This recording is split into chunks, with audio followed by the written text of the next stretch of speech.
तो इस वेले असीं जिहड़ा चैप्टर देखते पे हैं वो बलियां दे चैप्टर देखते पे हैं और असीं ये देखते पे हैं उन्हां पहले 3 हिस्सियां नूं जो जिन्हां नूं मिलाप दीयां बलियां कहा जांदा।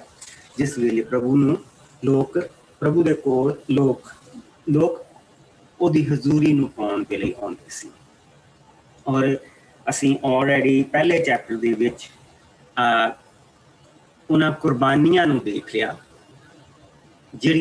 ਜਿਹੜੀਆਂ ਉਹ ਲੈ ਕੇ ਆਏ ਬਲਦ ਦੀ ਭੇਡੂ ਦੀ और उस तो बाद ਜਿਹੜੀ अगली बलि सी ਉਹ ਪੰਛੀਆਂ ਦੇ ਵਿੱਚੋਂ ਆਈ और ਹੁਣ ਜਿਹੜਾ ਅਸੀਂ ਦੇਖਦੇ ਪਏ ਹਾਂ ਉਹ ਅਨਾਜ ਦੀਆਂ ਬਲੀਆਂ ਨੂੰ ਦੇਖਦੇ ਪਏ ਹਾਂ। ਸੋ ਆਓ ਅਸੀਂ ਦੂਸਰਾ ਭਾਵ ਉਸ ਦੀ 1 ਤੋਂ ਲੈ ਕੇ 16 ਆਇਤ ਤੱਕ ਜਿਸ ਨੂੰ ਮਿਲ ਜਾਏ ਉਹ ਇਸ ਨੂੰ ਪੜ੍ਹੇ और फिर ਅਸੀਂ ਇਹਨਾਂ ਦੇ ਵਿੱਚੋਂ ਦੀ ਗੁਜ਼ਰਾਂਗੇ।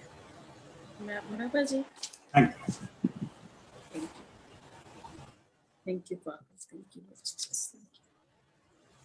जब कोई यहोवा के लिए अनबलि व चढ़ावा चढ़ाए चाहे वह मैदा चढ़ाए और उस पर तेल डालकर उसके ऊपर लोबान रखे और वह उनकी हरून के पुत्रों के पास जो याजक है लाए और वह अनबलि के तेल मिले हुए मैदे में से इस तरह अपनी मिट्टी भर कर निकाले कि सब लोबान उसमें आ जाए और याजक उन्हें स्मरण दिलाने वाले भाग के लिए वेदी पर चलाए कि यह यहोवा के लिए सुखदायक सुगंधित हवन ठहरे और अनबलि में से जो बचा रहे वह अरून और उनके पुत्रों का ठहरे। यहाँ यहोवा ने हवनों में से परम पवित्र भाग होगा। जब तू अनबलि के लिए तंदूर में पकाया हुआ चढ़ावा चढ़ाए तो वह तेल से सने हुए अखमरी मैदे के फुलके या तेल में चुपटी हुई अखमरी चपातियों का हो और यह तेरा चढ़ावा तवे पर पकाया हुआ अनबलि हो तो वह तेल में से सुने हुए अखमरी मैदे का हो। उसको उसके टुकड़े टुकड़े कर कर तेल पर डालना तब वह अनबलि हो जाएगा। और यदि तेरा चढ़ावा कढ़ाई में से तला हुआ अनबलि हो तो वह मैदे से तले में बनाया जाए और जो अनबलि इस वस्तुओं में से किसी का बना हो उसे यहोवा के समीप ले जाना और यह वह याजक के पास लाया जाए। तब याजक उसे वेदी के समीप ले जाए और याजक अनबलि में से स्मरण देने वाले भाग निकालकर वेदी पर चलाए और वह यहोवा के लिए सुखदायक सुगंध हवन ठहरे और अनबलि में से बचाव रहे और हरून और उसके पुत्रों का ठहरे। जब वह यहोवा के हवनों में से परम पवित्र भाग होगा। कोई अनबलि जिससे तुम यहोवा के लिए चढ़ाओ और खमीर मिलाकर बनाया ना जाए। तुम कभी हवन में यहोवा के लिए खमीर या मधु ना जलाना। तुम उनको पहली उपज का चढ़ावा करके यहोवा के लिए चढ़ाना और वे सुखदायक सुगंध के लिए वेदी और चढ़ाए हुए जल। फिर वह अपने मन अनबलियों को नमकीन बनाना और अपना कोई अनबलि उनके परमेश्वर के साथ बंधी और वाचा के नमक के रहित ना होने देना और अपने सब चढ़ावों के साथ नमक भी चढ़ाना। यदि तू यहोवा के लिए पहली उपज का अनबलि चढ़ाए तो अपनी पहली उपज के अनबलि के लिए आग में भुनी हुई हरी हरी बालें अर्थात हरी हरी बालों के मेज के निकाल लेना। तब अन्न चढ़ाना और उस तेल में डालना और उसके ऊपर से लोबान रखना तब वह अनबलि हो जाएगा। और याजक नजीक निकाले हुए अन्न को और तेल को और सारे लोबान के संबंध दिलाने वाला भाग करके जला दे। वह यहोवा के लिए हवन है। आमीन। सो ਅਸੀਂ ਹੁਣ ਜਿਸ ਜਗ੍ਹਾ ਦੇ ਉੱਤੇ ਆਏ ਆ ਇੱਕ ਸ਼ਬਦ ਤੁਹਾਨੂੰ ਯਾਦ ਹੋਣਾ ਜਿਹੜਾ ਸਾਡੇ ਬਹੁਤ ਵਰਤਿਆ ਜਾਂਦਾ ਹਿੰਦੁਸਤਾਨ ਦੇ ਵਿੱਚ ਔਰ ਉਹ ਹਮੇਸ਼ਾ ਕਪਟੀ ਇਨਸਾਨ ਦੇ ਲਈ ਵਰਤਿਆ ਜਾਂਦਾ और कहा जाता है कि ये बंदा नमक हराम। ये मैं एग्जाम्पल तां दित्ती आ, जो नमक दी ਜਿਹੜੀ ਇੱਥੇ ਗੱਲ ਹੋ ਰਹੀ ਆ, ਇੱਥੇ ਸਾਡਾ ਪ੍ਰਭੂ ਪਰਮੇਸ਼ਰ ਨਮਕ ਦੀ ਗੱਲ ਇਸ ਕਰਕੇ ਕਰਦਾ ਪਿਆ ਕਿਉਂਕਿ ਨਮਕ ਦੇ ਨਾਲ ਨੇਮ ਬੰਨਿਆ ਜਾਂਦਾ, ਨਮਕ ਨੂੰ ਬਹੁਤ ਪਵਿੱਤਰ ਗਿਣਿਆ ਜਾਂਦਾ। ਸਾਡੇ ਪ੍ਰਭੂ ਯਿਸੂ ਮਸੀਹ ਨੇ ਵੀ ਕਿਹਾ ਕਿ ਜੇ ਲੂਣ ਆਪਣਾ ਸਵਾਦ ਗਵਾ ਦਏ ਤਾਂ ਕਿਸ ਕੰਮ ਆਏਗਾ, ਕਿਸੇ ਕੰਮ ਨਹੀਂ। ਸੋ ਉਹ ਜੋ ਸਾਡੇ ਵਿੱਚ ਔਰ ਪ੍ਰਭੂ ਦੇ ਵਿੱਚ ਇੱਕ ਰਿਸ਼ਤਾ ਆ, ਉਹ ਇੱਕ ਨਮਕ ਦਾ ਰਿਸ਼ਤਾ ਉਸਨੇ ਸਾਨੂੰ ਸਾਡੇ ਨਾਲ ਰੱਖਿਆ। ਸੋ ਇਸ ਕਰਕੇ ਅਸੀਂ ਹੁਣ ਜਿਸ ਲਈ ਇੱਥੇ ਆਉਣਾ ਤੇ ਅਸੀਂ ਉਹਨਾਂ ਚੀਜ਼ਾਂ ਨੂੰ ਬੜੇ ਧਿਆਨ ਦੇ ਨਾਲ ਦੇਖਣਾ। ਸੋ ਇੱਥੇ ਜਿਹੜੇ ਹੁਣ ਸ਼ਬਦ ਵਰਤੇ ਜਾਣੇ ਆ ਉਹ ਹੈ ਜਿੱਦਾਂ ਅਸੀਂ ਦੇਖ ਕੇ ਹਟੇ ਕਿ ਮਿਨਕਾ ਜਿਹੜਾ ਸ਼ਬਦ ਵਰਤਿਆ ਗਿਆ ਇਬਰਾਨੀ ਦੇ ਵਿੱਚ, ਉਹ ਇੱਥੇ ਵਰਤਿਆ ਗਿਆ ਔਰ ਇਸ ਕਰਕੇ ਵਰਤਿਆ ਗਿਆ ਕਿ ਜਿਸ ਵੇਲੇ ਇਹ ਆਪਣੇ ਇੱਜੜ ਦੇ ਵਿੱਚੋਂ ਜਾਂ ਆਪਣੇ ਖੇਤ ਦੇ ਵਿੱਚੋਂ ਜਿਸ ਲਈ ਕੋਈ ਬਲੀ ਲੈ ਕੇ ਆਵੇ। ਸੋ ਉਹ ਸਾਨੂੰ ਚੀਜ਼ਾਂ ਇੱਥੇ ਦਿਖਾਈਆਂ ਗਈਆਂ ਔਰ ਇਹ ਸਾਡਾ ਗਿਫਟ ਪ੍ਰਭੂ ਦੇ ਵੱਲੋਂ ਆ ਔਰ ਪ੍ਰਭੂ ਦਾ ਜਿਹੜਾ ਗਿਫਟ ਸਾਡੇ ਵੱਲੋਂ ਆ ਉਸ ਦੇ ਲਈ ਉਹਨਾਂ ਨੇ ਮੈਤਨਾਹ ਸ਼ਬਦ ਵਰਤਿਆ ਜੋ ਸਿਰਫ ਯਿਸੂ ਮਸੀਹ ਦੇ ਲਈ ਵਰਤਿਆ ਜਾਂਦਾ, ਹੋਰ ਕਿਸੇ ਦੇ ਲਈ ਨਹੀਂ ਵਰਤਿਆ ਜਾਂਦਾ। ਉਹ ਸਿਰਫ ਪ੍ਰਭੂ ਦਾ ਜਿਹੜਾ ਸਾਨੂੰ ਗਿਫਟ ਯਿਸੂ ਦੇ ਵਿੱਚ ਮਿਲਿਆ ਉਹਦੇ ਲਈ ਉਹ ਸ਼ਬਦ ਵਰਤਿਆ ਜਾਂਦਾ, ਮਸੀਹ ਦੇ ਲਈ।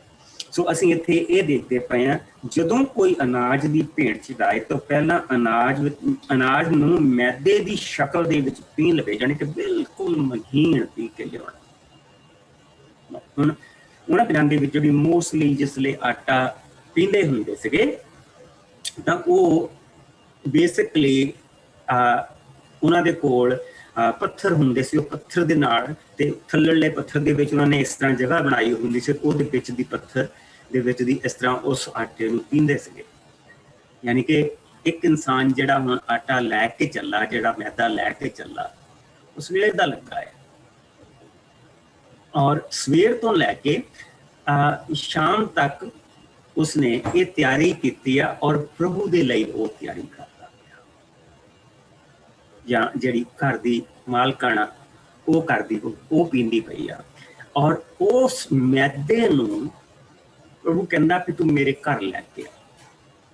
ਸੋ ਇੱਥੇ ਤਿੰਨ ਚੀਜ਼ਾਂ ਉਹਨਾਂ ਨੇ ਦੱਸੀਆਂ। ਮੈਦੇ ਦੀ ਸ਼ਕਲ ਦੇ ਵਿੱਚ ਪੀ ਲਵੇ, ਉਸ ਦੇ ਉੱਤੇ ਥੋੜਾ ਜਿਹਾ ਤੇਲ ਡੋਲੇ ਅਤੇ ਥੋੜੀ ਜਿਹੀ ਧੂਫ ਉਸ ਦੇ ਵਿੱਚ ਪਾਵੇ ਅਤੇ ਫਿਰ ਉਸ ਨੂੰ ਲੈ ਕੇ ਹਾਰੂਨ ਵੰਸ਼ੀ ਪੁਰੋਹਿਤ ਦੇ ਕੋਲ ਆਵੇ।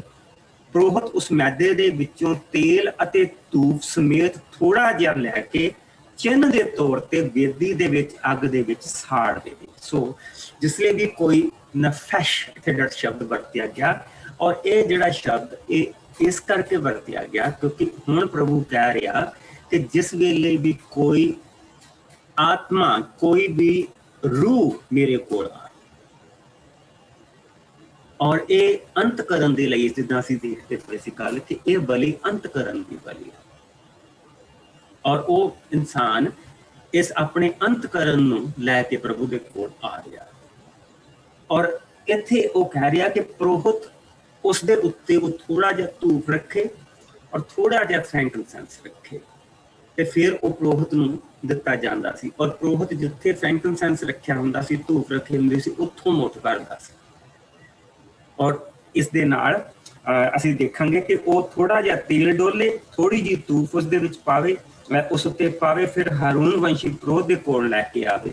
ਪੁਰੋਹਿਤ ਉਸ ਮੈਦੇ ਦੇ ਵਿੱਚੋਂ ਤੇਲ ਧੂਪ ਸਮੇਤ ਥੋੜਾ ਜਿਹਾ ਲੈ ਕੇ ਚਿੰਨ੍ਹ ਦੇ ਤੌਰ ਤੇ ਵੇਦੀ ਦੇ ਉੱਤੇ ਸਾੜ ਦੇਵੇ, ਜੋ ਪ੍ਰਭੂ ਲਈ ਅੱਗ ਦੇ ਦੁਆਰਾ ਭੇਂਟ ਠਹਿਰੇਗੀ, ਜਿਸ ਦੀ ਸੁਗੰਧ ਪ੍ਰਭੂ ਨੂੰ ਪਸੰਦ ਹੈ। ਜੋ ਮੈਦਾ ਬਚ ਜਾਵੇ ਉਹ ਪੁਰੋਹਿਤ ਦਾ ਹੋਵੇਗਾ ਅਤੇ ਇਹ ਪ੍ਰਭੂ ਦੇ ਅੱਗੇ ਅੱਗ ਦੁਆਰਾ ਚੜਾਈ ਗਈ ਹੋਵੇਗੀ ਔਰ ਇਹ ਅਤ ਪਵਿੱਤਰ ਬਲੀ ਠਹਿਰੇਗੀ। ਇਹ ਸਿਰਫ ਇੱਥੇ ਹੀ ਵਰਤਿਆ ਜਾਣਾ ਸ਼ਬਦ ਅਤ ਪਵਿੱਤਰ ਬਲੀ। ਕਿਉਂ? ਕਿਉਂਕਿ ਇਹ ਮਿਲਾਪ ਦੀਆਂ ਬਲੀਆਂ। ਇਹ ਬਲੀ ਉਹ ਸੀ ਜਿਸ ਲਈ ਪ੍ਰਭੂ ਯਿਸੂ ਨੇ ਆਪਣੇ ਚੇਲਿਆਂ ਦੇ ਨਾਲ ਬੈਠ ਕੇ ਭੋਜ ਖਾਧਾ ਸੀ ਔਰ ਉਸ ਦਾ ਪ੍ਰਬੰਧ ਜਿਹੜਾ ਕੀਤਾ ਸੀਗਾ, ਪ੍ਰਭੂ ਨੇ ਕਿਹਾ ਸੀਗਾ ਕਿ ਤੁਸੀਂ ਜਦੋਂ ਜਾਓਗੇ ਤਾਂ ਤੁਸੀਂ ਉਸ ਕਮਰੇ ਨੂੰ ਸਜਿਆ ਸਜਾਇਆ ਦੇਖੋਗੇ। Everything will be ready for you. और जिस लिए वो गए तो सब कुछ उत्ते तैयार सी, वो हैरान सी। और वो रोटी प्रभु ने ली और प्रभु ने उत्थे ये जिहड़ा गिफ्ट आ सानू वापस दिता, ये तां अत पवित्र इसनूं कहा जांदा।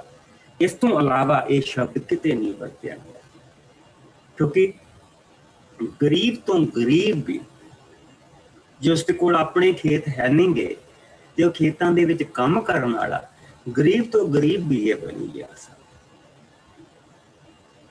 और प्रभु दे मोरे ओ उसदे नाल प्रभु दे नाल मिलाप दी बलि ए, क्योंकि रोटी सांझी करन दे नाल साडा मिलाप।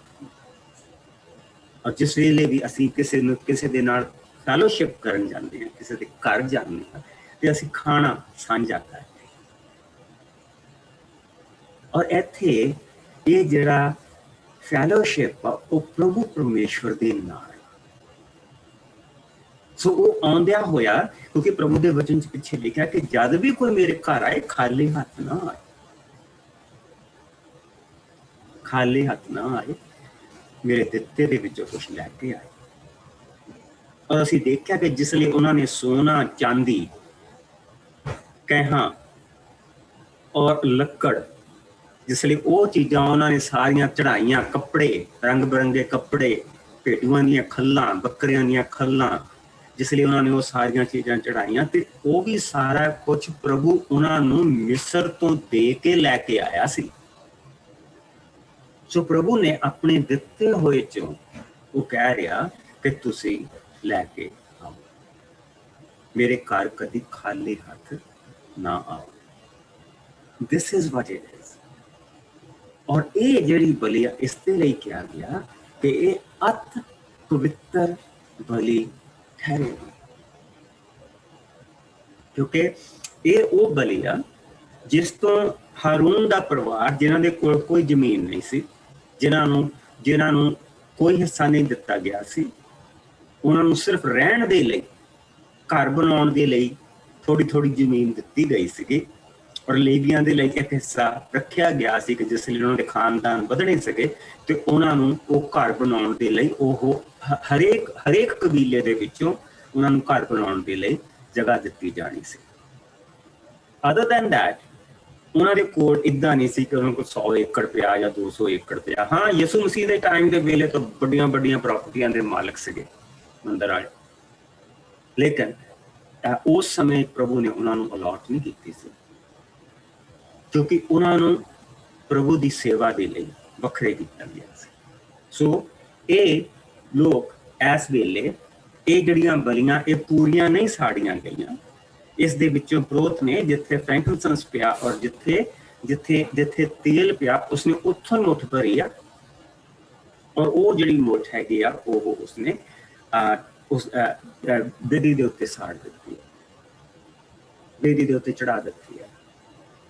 और उसकी जिहड़ी महक आ जिहड़ी उठ के गई है, प्रभु कहंदा कि मैनूं उसकी महक पसंद आ। महक ओदी नहीं पसंद, महक जिहड़ी इंसान उत्थे गया आ जिसने अपनी कुर्बानी, बेसिकली उसने अपनी कुर्बानी चढ़ाई। और इसे करके जिस वेले असीं प्रभु दे वचन दे विच हुण अगे जांदे आ ते तुसीं ये देखो कि हुण एक थोड़ा जिहा तुसीं देख सकदे कि ये किन्ना साडा हिंदुस्तानियां दे नाल उन्हां दा कल्चर रलदा। सो चौथी आयत दे विच लिखिया कहंदा जेकर वो अनाज दी भेंट तंदूर दे विच पकाई होवे, वो अखमीरे मैदे दी तेल दियां विच बणीਆਂ होईयां रोटियां होण ਅਤੇ तेल दे नाल चोपड़ियां होण। सो ਇੱਥੇ ਕੀ ਅਸੀਂ ਦੇਖਦੇ ਪਾਏ ਤੰਦੂਰੀ ਰੋਟੀ, ਤੰਦੂਰੀ ਰੋਟੀ। ਉਹ ਸਮਾਂ ਬਹੁਤਾ ਦੂਰ ਨਹੀਂ ਸੀਗਾ ਜਦੋਂ ਚੇਤਾ ਆਪਣੇ ਲੋਕ ਤੰਦੂਰ ਦੇ ਵਿੱਚ ਰੋਟੀਆਂ ਲਾਉਣ ਜਾਂਦੇ ਹੁੰਦੇ ਸੀ। ਮੈਂ ਵੀ ਦੇਖਿਆ ਮਾੜਾ ਮਾੜਾ ਤਾਂ ਮੈਂ ਵੀ ਉਸ ਸਮਾਂ ਦੇਖਿਆ। ਤੇ ਪਿੰਡ ਦੇ ਗੱਬੇ ਤੰਦੂਰ ਹੁੰਦਾ ਸੀਗਾ ਤੇ ਉੱਥੇ ਰੋਟੀਆਂ ਲਾਉਣ ਜਾਂਦੇ ਹੁੰਦੇ ਸੀ ਤੰਦੂਰ ਦੇ ਵਿੱਚ। ਲੇਕਿਨ ਇਹ ਤੰਦੂਰੀ ਰੋਟੀ ਅਸੀਂ ਦੇਖਦੇ ਪਏ, ਲੇਕਿਨ ਖਮੀਰ ਨਹੀਂ ਹੋਣਾ ਚਾਹੀਦਾ, ਕਿਉਂਕਿ ਕੀ ਖਮੀਰ ਜਿਹੜਾ ਉਹ ਕਿਸੇ ਚੀਜ਼ ਨੂੰ ਵਧਾ ਫੁਲਾ ਕੇ ਪੇਸ਼ ਕਰਦਾ। ਇਹ ਖਮੀਰ ਦੀ ਸਭ ਤੋਂ ਵੱਡੀ ਪ੍ਰੋਬਲਮ ਹੁੰਦੀ ਹੈ। ਸੋ ਇਸ ਕਰਕੇ ਪ੍ਰਭੂ ਕਹਿੰਦਾ ਕਿਸੇ ਵੀ ਚੀਜ਼ ਦੇ ਵਿੱਚ ਖਮੀਰ ਨਹੀਂ ਪਾਉਣਾ, ਸ਼ਹਿਦ ਨਹੀਂ ਪਾਉਣਾ, ਔਰ ਇਹਨਾਂ ਚੀਜ਼ਾਂ ਤੋਂ ਪ੍ਰਭੂ ਨੇ ਮਨਾਹੀ ਕੀਤੀ ਹੈ। ਜੇਕਰ ਉਹ ਅਨਾਜ ਦੀ ਭੇਂਟ ਤੰਦੂਰ ਦੇ ਵਿੱਚ ਪਕਾਈ ਹੋਵੇ ਤਾਂ ਉਹ ਅਖਮੀਰੇ ਮੈਦੇ ਦੀ ਤੇਲ ਦੀਆਂ ਬਣਾਈਆਂ ਰੋਟੀਆਂ ਹੋਣ ਅਤੇ ਤੇਲ ਦੇ ਨਾਲ ਉਹ ਚੋਪੜੀਆਂ ਹੋਣ। ਸੋ ਅਸੀਂ ਇੱਥੇ ਤੰਦੂਰੀ ਰੋਟੀ ਦੇਖਦੇ ਪਏ ਹਾਂ। ਜੇਕਰ ਉਹ ਭੇਂਟ ਤਵੇ ਤੇ ਪਕਾਈ ਰੋਟੀ ਹੋਵੇ ਤਾਂ ਉਹ ਅਖਮੀਰੇ ਮੈਦੇ ਨੂੰ ਤੇਲ ਦੇ ਵਿੱਚ ਗੁੰਨੇ ਆਟੇ ਨਾਲ ਬਣਾਈ ਗਈ ਹੋਵੇ, ਉਸ ਭੇਂਟ ਦੇ ਟੋਟੇ ਕਰਕੇ ਉਸ ਉੱਤੇ ਤੇਲ ਛਿੜਕ ਕੇ ਉਸ ਨੂੰ ਵੇਦੀ ਤੇ ਚੜਾਉਣਾ, ਕਿਉਂਕਿ ਇਹ ਅਨਾਜ ਦੀ ਭੇਂਟ ਹੈ। ਕੀ ਅਸੀਂ ਦੇਖਦੇ ਪਏ ਹਾਂ? ਪਰੌਂਠੇ ਦੇਖਦੇ ਪਏ। ਜਿਸ ਲਈ ਕੋਈ ਪਰੌਂਠੇ ਬਣਾ ਕੇ ਲੈ ਕੇ ਆਵੇ ਤਾਂ ਉਸਦੇ ਛੋਟੇ ਛੋਟੇ ਟੁਕੜੇ ਕਰਕੇ ਜਿਹੜਾ ਹਿੱਸਾ ਚੜਾਉਣਾ ਉਹਤੇ ਛੋਟੇ ਛੋਟੇ ਟੁਕੜੇ ਕਰਕੇ ਉਸਦੇ ਵਿੱਚ ਹੋਰ ਤੇਲ ਰਲਾ ਕੇ ਤਾਂ ਫਿਰ ਉਸਨੂੰ ਵੇਦੀ ਦੇ ਉੱਤੇ ਚੜਾਇਆ ਜਾਏ। ਅਗਲੀ ਦੇਖ ਲਓ, ਜੇਕਰ ਉਹ ਭੇਂਟ ਕੜਾਈ ਦੇ ਵਿੱਚ ਪਕਾਈ ਹੋਵੇ, ਜੇਕਰ ਉਹ ਭੇਂਟ ਕੜਾਈ ਦੇ ਵਿੱਚ ਪਕਾਈ ਹੋਵੇ ਤਾਂ ਉਹ ਅਖਮੀਰੇ ਮੈਦੇ ਦੇ ਤੇਲ ਦੇ ਵਿੱਚ ਤਲੀ ਹੋਵੇ। ਤੂੰ ਉਹ ਭੇਂਟ ਪੁਰੋਹਿਤ ਦੇ ਕੋਲ ਲੈ ਕੇ ਅਤੇ ਉਹ ਉਸ ਨੂੰ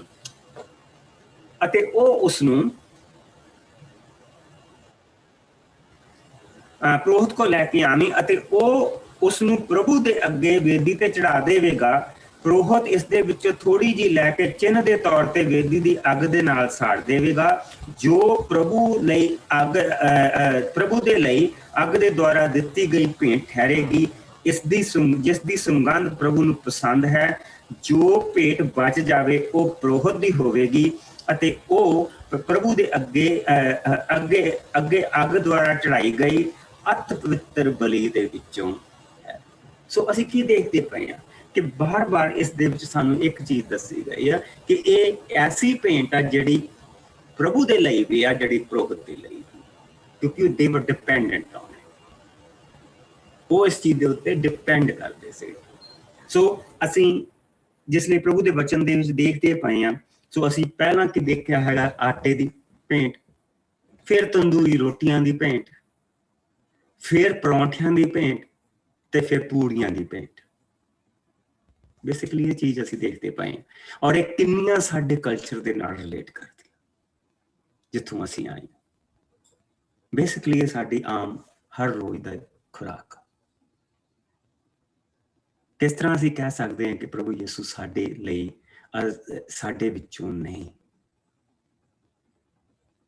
ਤੁਸੀਂ ਇਹਨਾਂ ਚੀਜ਼ਾਂ ਨੂੰ ਦੇਖਦਿਆਂ ਹੋਇਆਂ ਜਿਹੜਾ ਇਹਨਾਂ ਦਾ ਕਲਚਰ ਆ ਉਹ ਕਲੋਜ਼ ਟੂ ਅਸ, ਸਾਡੇ ਲਈ ਬਹੁਤ ਨਜ਼ਦੀਕੀ ਦੇ ਵਿੱਚ ਹੈ। ਸੋ ਹੁਣ ਇਹਨਾਂ ਭੇਂਟਾਂ ਨੂੰ ਅਗਰ ਅਸੀਂ ਇਹ ਦੇਖੀਏ ਤਾਂ ਇਹ ਰੋਟੀ ਦੀ ਜਿਹੜੀ ਭੇਂਟ ਆ, ਜਿਹੜੀ ਆਟੇ ਦੀ ਭੇਂਟ ਆ, ਜਿੰਨੀਆਂ ਵੀ ਇਹ ਭੇਂਟਾਂ ਅਸੀਂ ਦੇਖਦੇ ਪਏ ਹੈਗੇ ਆ, ਇਹ ਸਾਰੀਆਂ ਮਿਲਾਪ ਦੀਆਂ ਭੇਂਟਾਂ ਆ। ਇਹ ਪ੍ਰਭੂ ਦੇ ਨਾਲ ਫੈਲੋਸ਼ਿਪ ਦੀਆਂ ਭੇਂਟਾਂ ਆ। ਔਰ ਜਿਸ ਤਰ੍ਹਾਂ ਪ੍ਰਭੂ ਯਿਸੂ ਮਸੀਹ ਨੇ ਆਪਣੇ ਚੇਲਿਆਂ ਦੇ ਨਾਲ ਬੈਠ ਕੇ ਖਾਧਾ ਸੀ, ਇਹ ਉਹ ਭੇਟਾਂ ਆ ਜਿਹੜੀਆਂ ਪ੍ਰਭੂ ਕਹਿ ਰਿਹਾ ਕਿ ਮੈਂ ਤੇਰੇ ਨਾਲ ਮਿਲਾਪ ਕਰੂੰਗਾ। ਕੀ ਪ੍ਰਭੂ ਉਹਨਾਂ ਨਾਲ ਮਿਲਾਪ ਕਰਦਾ ਪਿਆ ਲਹੂ ਦੀਆਂ ਭੇਟਾਂ ਦੇ ਨਾਲ? ਨਹੀਂ। ਖੁਸ਼ੀ ਦੀਆਂ ਭੇਟਾਂ ਸੀ ਉਹ? ਨਹੀਂ, ਉਹਨਾਂ ਦੇ ਨਾਲ ਨਹੀਂ। ਪ੍ਰਭੂ ਉਹਨਾਂ ਦੇ ਨਾਲ ਮਿਲਾਪ ਕਰਦਾ ਪਿਆ ਸਭ ਤੋਂ ਸਿੰਪਲ ਚੀਜ਼ ਨਾਲ। He doesn't ask too much, ਔਰ ਆਪਣੇ ਦਿੱਤੇ ਹੋਏ ਚੋਂ ਮੰਗਦਾ ਪਿਆ ਜੋ ਕੁਛ ਉਸਨੇ ਆਪਣੇ ਲੋਕਾਂ ਨੂੰ ਦਿੱਤਾ ਹੈ। ਸੋ ਅਸੀਂ ਦੇਖਦੇ ਪਏ ਹਾਂ ਕਿ ਅਗਰ ਕੋਈ ਸੁਪਰ ਰਿਚ ਆ ਤੇ ਉਹ ਬਲਦ ਲੈ ਕੇ ਜਾਂਦਾ ਤਾਂ ਉਸਦੀ ਭੇਂਟ ਸਵੀਕਾਰ ਹੁੰਦੀ ਹੈ, ਔਰ ਉਸ ਬਲਦ ਨੂੰ ਦਰਵਾਜ਼ੇ ਤੋਂ ਮੂਹਰੇ ਕੱਟਿਆ ਜਾਂਦਾ ਔਰ ਫਿਰ ਉਸਨੂੰ ਪੂਰੇ ਦਾ ਪੂਰਾ ਚੜਾਇਆ ਜਾਂਦਾ। ਔਰ ਪ੍ਰਭੂ ਉਸਨੂੰ ਦੱਸ ਰਿਹਾ ਕਿ ਤੂੰ ਮੈਂ ਤੇਰੇ ਉੱਤੇ ਆਪਣੀ ਨਜ਼ਰ ਰੱਖਦਾ ਪਿਆ। ਔਰ ਜਿਸਲੇ ਕੋਈ ਮੀਡੀਅਮ ਕਲਾਸ ਬੰਦਾ ਉੱਥੇ ਜਾਂਦਾ, ਮਿਡਲ ਕਲਾਸ ਦਾ ਬੰਦਾ ਉੱਥੇ ਜਾਂਦਾ, ਉਹ ਭੇਡੂ ਲੈ ਕੇ ਜਾਂਦਾ ਪਿਆ, ਤੇ ਉਹ ਜਿਹੜੀ ਭੇਡ ਆ ਉਹ ਉਸਦੇ ਉੱਤਰ ਵਾਲੇ ਪਾਸੇ ਚੜਾਈ ਜਾਂਦੀ ਸੀ, ਬੇਟੀ ਦੇ ਉੱਥੇ ਕੱਟੀ ਜਾਂਦੀ ਸੀ। ਤਾਂ ਪ੍ਰਭੂ ਦਾ ਹੱਥ ਉਸ ਦੇ ਨਾਲ ਆ। ਔਰ ਫਿਰ ਜਿਹੜਾ ਇਨਸਾਨ ਕਬੂਤਰ ਦਾ ਬੱਚਾ ਜਾਂ ਘੁੱਗੀ ਲੈ ਕੇ ਜਾ ਰਿਹਾ, ਉਸਦੀ ਜਿਹੜੀ ਭੇਡ ਆ ਉਹ ਬੇਸਿਕਲੀ ਬੇਦੀ ਦੇ ਗੱਬੇ ਤੇ ਤੰਬੂ ਦੇ ਗੱਬੇ ਉੱਥੋਂ ਚੜਾਈ ਜਾਂਦੀ ਸੀ। ਔਰ ਪ੍ਰਭੂ ਉਸ ਨੂੰ ਕਹਿੰਦਾ ਸੀ, ਤੇਰੇ ਤੇ ਮੇਰੀ ਨਿਗਾਹ ਬਾਨੀ ਆ। ਔਰ ਜੇ ਫਿਰ ਉਸ ਤੋਂ ਵੀ ਇੱਕ ਗਰੀਬ ਹੋਰ ਵੀ ਹੈਗਾ, ਉਹ ਆਪਣੀ ਆਟੇ ਦੀ ਮੁੱਠ ਲੈ ਕੇ ਜਾਂਦਾ ਪਿਆ, ਔਰ ਪ੍ਰਭੂ ਉਸ ਨੂੰ ਵੀ ਉਨੀ ਸਵੀਕ੍ਰਿਤੀ ਦੇ ਰਿਹਾ, ਔਰ ਪਲੱਸ ਕਹਿ ਰਿਹਾ, ਇਹ ਮੇਰੇ ਲਈ ਅਤ ਪਵਿੱਤਰ ਭੇਂਟ ਠਹਿਰੇਗੀ। ਤੂੰ ਰੋਟੀ ਪਕਾ ਕੇ ਲੈ ਕੇ ਆਇਆ, ਇਹ ਮੇਰੇ ਲਈ ਅਤ ਪਵਿੱਤਰ ਠਹਿਰੇਗੀ। ਤੂੰ ਪਰੌਂਠੇ ਬਣਾ ਕੇ ਲੈ ਕੇ ਆਇਆ, ਇਹ ਅਤ ਪਵਿੱਤਰ ਠਹਿਰੇਗੀ। ਤੂੰ ਪੂੜੀਆਂ ਬਣਾ ਕੇ ਲੈ ਕੇ ਆਇਆ, ਇਹ ਅਤ ਪਵਿੱਤਰ ਠਹਿਰੇਗੀ। ਔਰ ਕਿਸ ਤਰ੍ਹਾਂ ਪ੍ਰਭੂ ਇਹਨਾਂ ਸਾਰਿਆਂ ਲੋਕਾਂ ਨੂੰ ਆਪਣੀ ਨਜ਼ਦੀਕੀ ਦੇ ਵਿੱਚ ਆ ਲੈਣ ਦਿੰਦਾ। ਸੋ ਇਸ ਤੋਂ 11ਵੀਂ ਆਇਤ ਤੋਂ ਅੱਗੇ ਅਸੀਂ ਫੇਰ ਜਾਂਦੇ ਹਾਂ, ਲੇਕਿਨ ਆਓ ਅਸੀਂ ਇੱਕ ਵਚਨ ਦਾ ਹਿੱਸਾ ਦੇਖਾਂਗੇ। ਮੇਰੇ ਨਾਲ ਅਕਸੀਆਂ ਦੀ ਪੋਥੀ ਦੇ ਵਿੱਚ ਆ ਜਾਓ, ਔਰ ਉਸਦਾ 5ਵਾਂ ਭਾਵ ਜਿਹਨੂੰ ਮਿਲ ਜਾਏ ਪੰਨਾ ਜ਼ਰੂਰ ਦੱਸ ਦੇ।